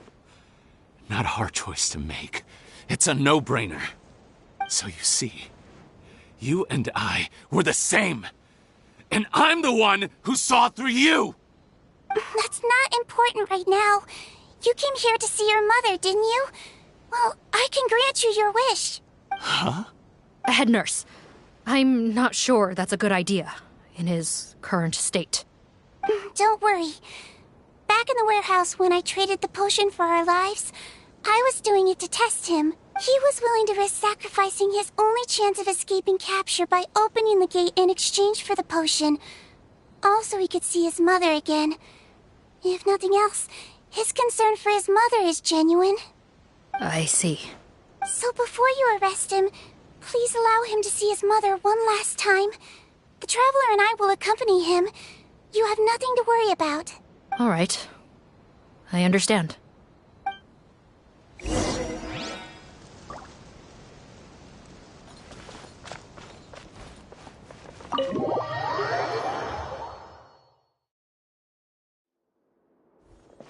Mom? It's me, Potton. Your son. You recognize me now, don't you? Mom, what's wrong? I'm sorry, but I have some bad news. I examined your mother last time we were here, and it appears that due to her prolonged fever, she's lost her eyesight. What? Your appearance no longer has any bearing on her ability to recognize you. But there are always other ways to remind our loved ones who we are. Wouldn't you say? No, it can't be. Please, Mom, open your eyes. It's me, your son, Potton. If you really can't see my face, then here, take my hand. Tell me you feel your son's hand. I've done so much to get to this point. Please, You have to recognize me. No. The temperature of his palm must have changed. I'm sorry. It seems I couldn't bring him back to you after all.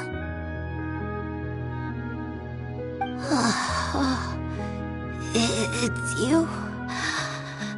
Thank you. Of course.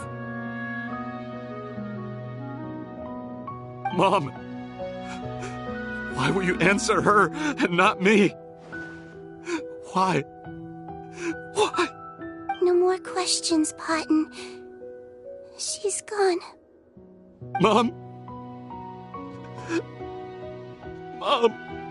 I'm sorry to say this, Potton, but you and I are not the same.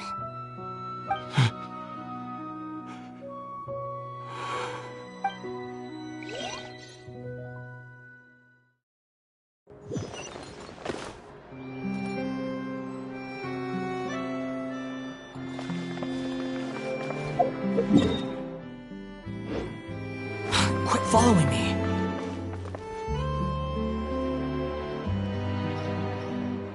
The wait is over, everyone! The sale of our new skincare product, Romaritime Essence, will now begin. Another skincare promotion! And it's selling as fast as last time. Wonder what people would think if they knew what was in the last batch. Oh, Sigweinne's here too! Hey, Sigweinne!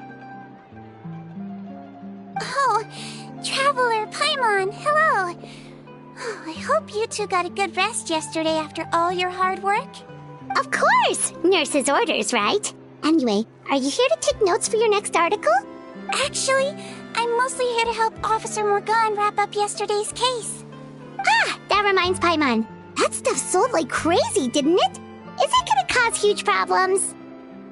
Nope, there's nothing to worry about. Unless modified, Butterfly Dew is an excellent skincare product that's completely safe to use. Besides, officers have already retrieved all Butterfly Dew purchased on the market. Now it's just a matter of disposal. After consulting Monsieur Nervulette, I came up with a way to neutralize any harmful effects, so it'll evaporate naturally without polluting water or soil.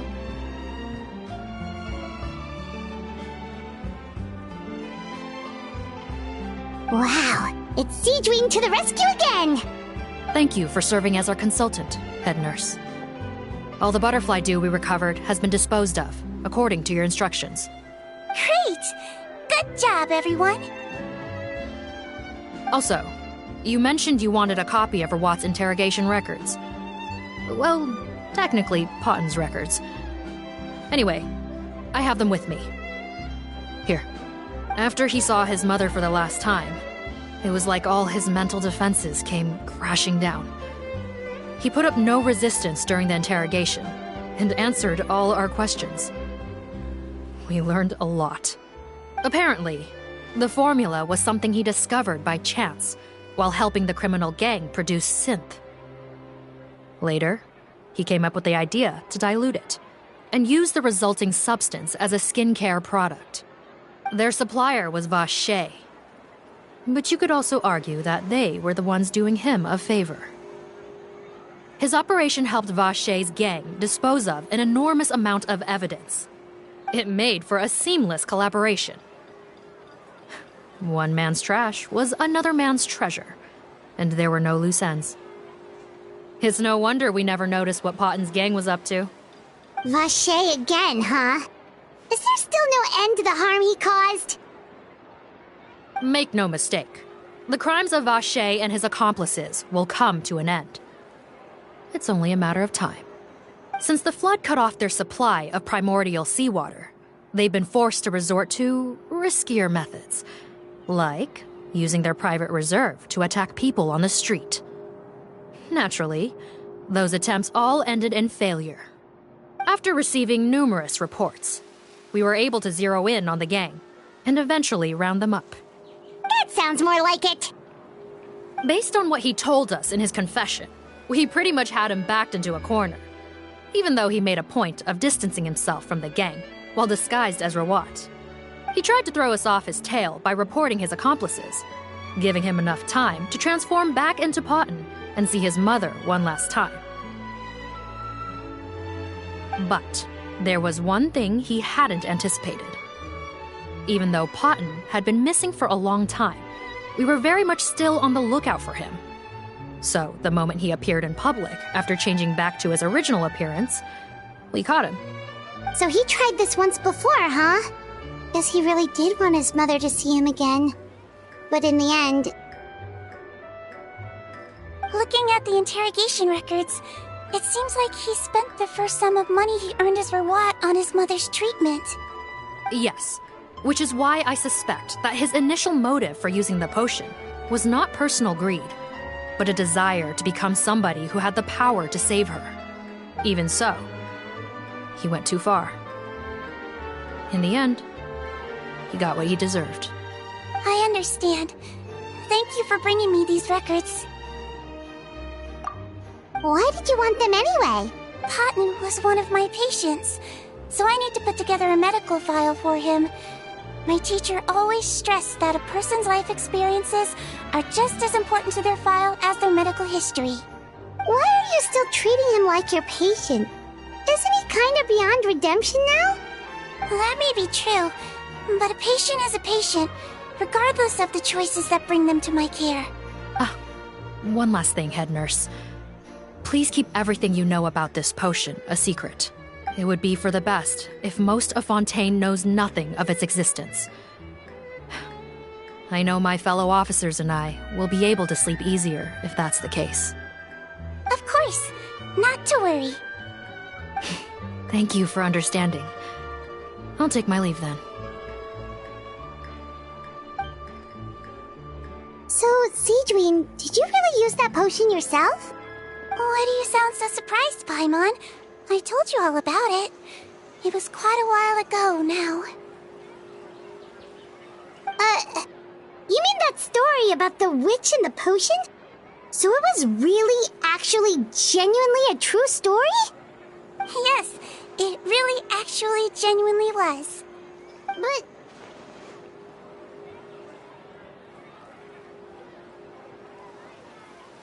I know. There are some secrets I can't tell anyone about.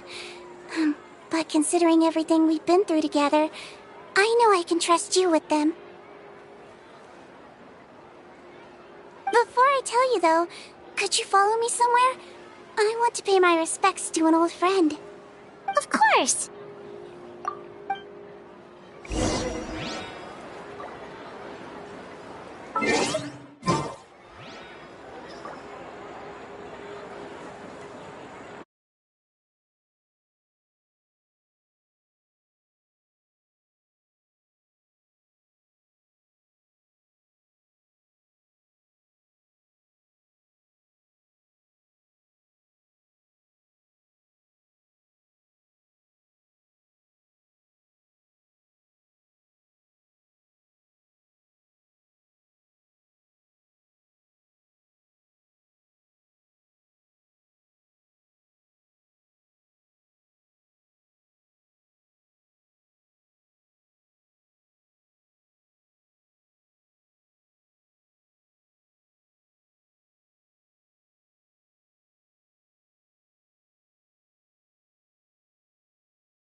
There's no such thing as pure freedom in this world.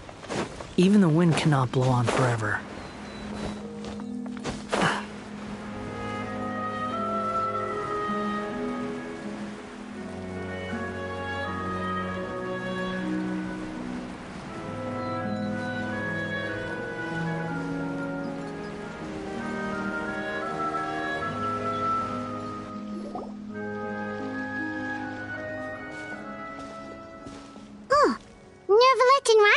They're here too! Good to see you, Traveler. Paimon. I trust all has been going well for you? Big news, everyone. The Udex is out of his office on important business. Is that genuinely something people would consider big news? Why wouldn't they? Important business is a big deal. Ah, yes, you're quite right. When someone you care about requires emotional support, being there for them at the right time and place is of the utmost importance. After reading the Maréchal Phantom's reports, I had a feeling a trip here might be in order. Take note. That, my friends, is how Monsieur Neuvillette shows that he cares. We're both here for the same purpose, actually, to accompany Sigweinne as she pays her respects to her late teacher. So the old friend she mentioned was her teacher then? The witch? Oh, sorry. Paimon didn't mean to be rude. It's only because Sigweinne calls her that all the time, so... I doubt she considers that title to be offensive, Paimon. Don't worry. Indeed. In fact, I believe Sigweinne would take it as a sign of affection. She has spoken of this doctor on many occasions, and it sounds like she was a truly generous individual. In those days, many people harbored prejudices against Melusines. She was the only teacher willing to take Sigweinne on as a student. Wow. It's really nice of you two to be here for Sigweinne. Guess you guys really look out for your younger colleagues, huh? Younger colleague? Well, that might be true for the Udex, but I'm not sure I can say the same. Sigweinne served a sentence in the fortress of Meripede hundreds of years ago, and after she did her time, she decided to stick around. She's been an integral part of our administration ever since. Strictly speaking, the head nurse has been around longer than most people in the fortress, myself included. Pretty sure that makes me the younger colleague. She served a sentence? Yes. Long before I became Udex, there was an ancient law in Fontaine that prohibited any attempt to transform another species into a human. Initially, I and most researchers believed this law to have been imposed due to ethical concerns. But now, it seems more likely that the law was nothing more than an insurance policy, a way for Egeria to ensure that her people would remain insulated from the truth, thus enabling them to lead more straightforward, happier lives. Ignorance is bliss, as they say. Sigweinne had her reasons for choosing to obtain a human form, but the act was nonetheless in clear violation of the law. Could you tell us a little bit more about what happened back then? Certainly. Sigweinne does not object to her close friends learning about her history. In fact, I first learned of it myself because she confessed the truth to me of her own volition.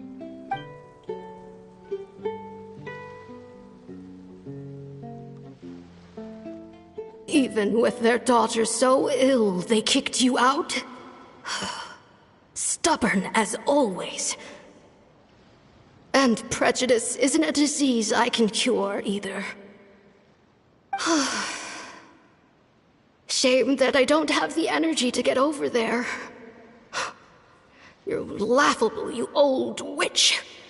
You want to save everyone in Fontaine, but you can't even save the patient before you. Master, what are you...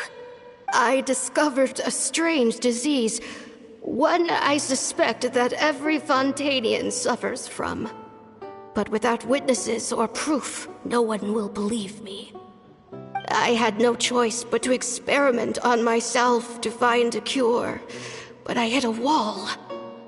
And as you can see, it took a wretched toll on me. Then I'll find a cure for you, and then you can go cure her. There's no need.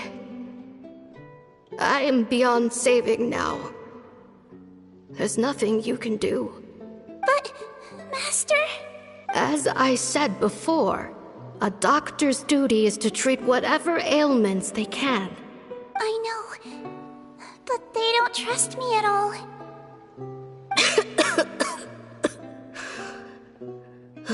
That girl. She's your first ever patient, isn't she? Tell me, what cost are you willing to bear to see her cured? I'll do whatever it takes. Even if it means breaking the law and being punished for it? As long as I don't hurt anyone. Yes. Spoken like a true student of mine. Then I shall make one more final gamble. And see my experiment through to its end. Leave me for now, and come back in 2 hours. If I am able to work this miracle, then I will have found a way to save all Fontanians, and I shall be able to help you treat that girl. If not, then it means there is one more disease in this world that I cannot treat. In that case, do not come looking for me. I will leave you a parting gift. An accidental discovery happened upon through my study of this strange disease. It has little use, but it will at least help you cure this one patient you can reach.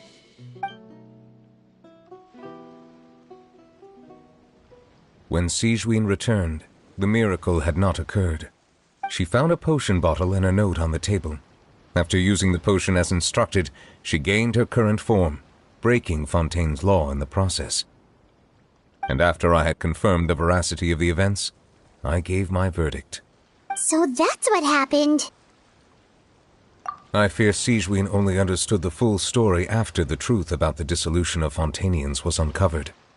When I reflected on all this with that knowledge in hand, I felt a deep sense of regret. As I use the law to uphold justice, there are times when I cannot help but acknowledge its ruthlessness.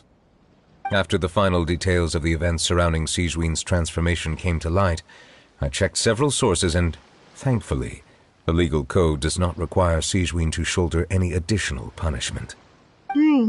Wonder how she feels about all this. Since she invited you here, I imagine she intends to speak of these matters with you, no?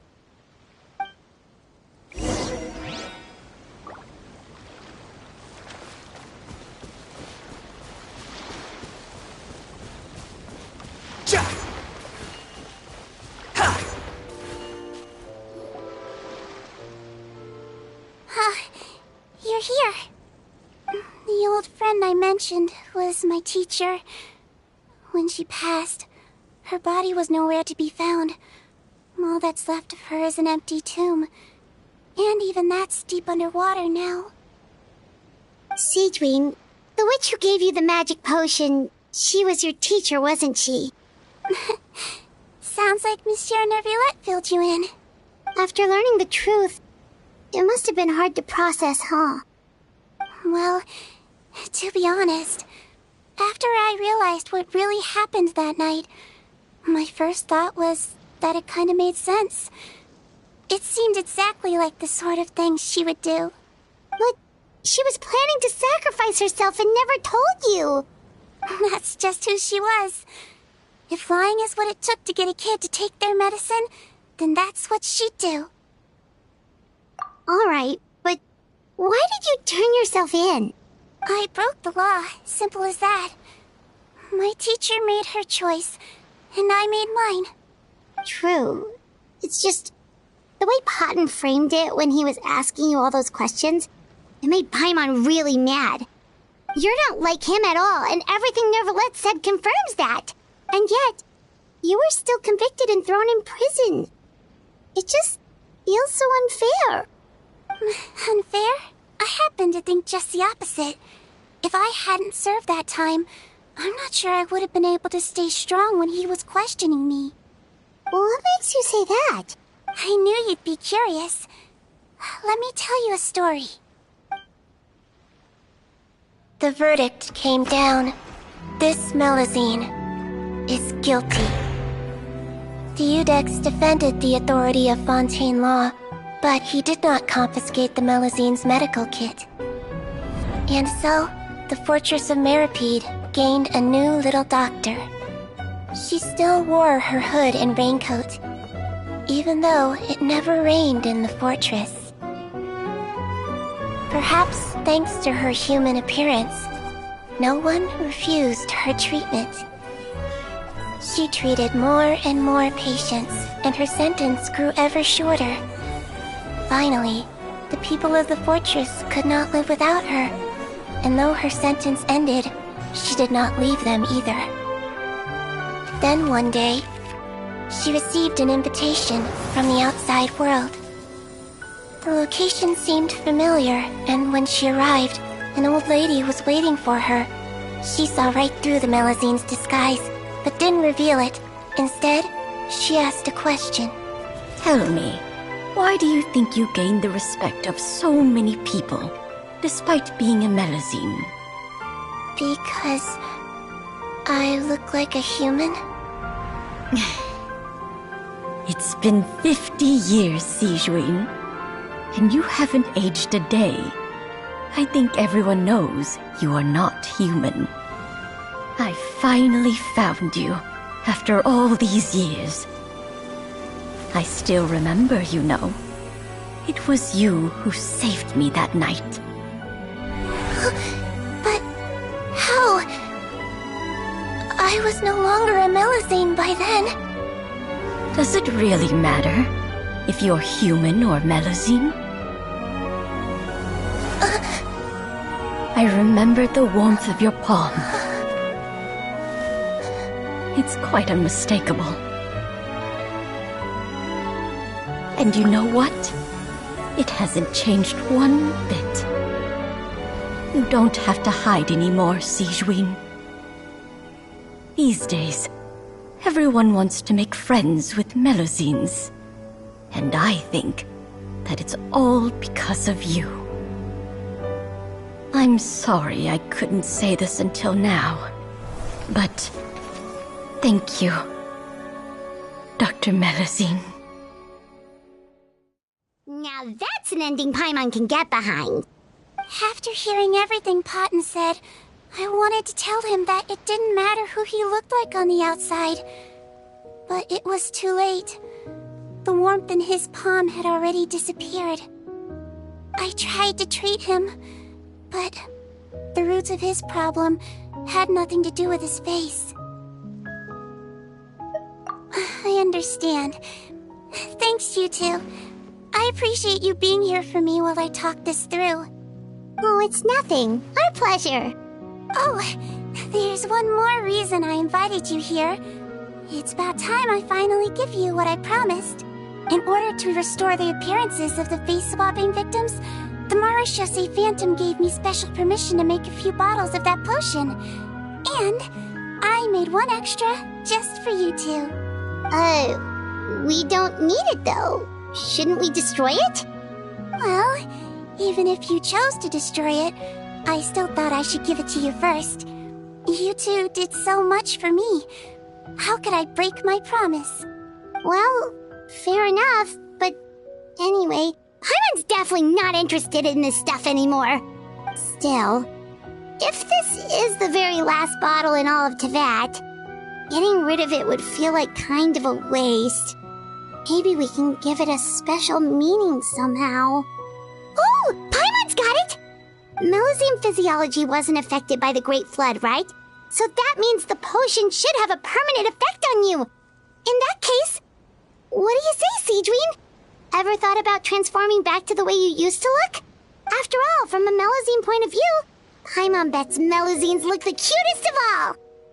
Paimon, after everything, do you really think it matters whether I'm Melizine or a human? Well, what was Paimon thinking? You made up your mind a long time ago. Yeah, let's just destroy this thing. Leave it to me.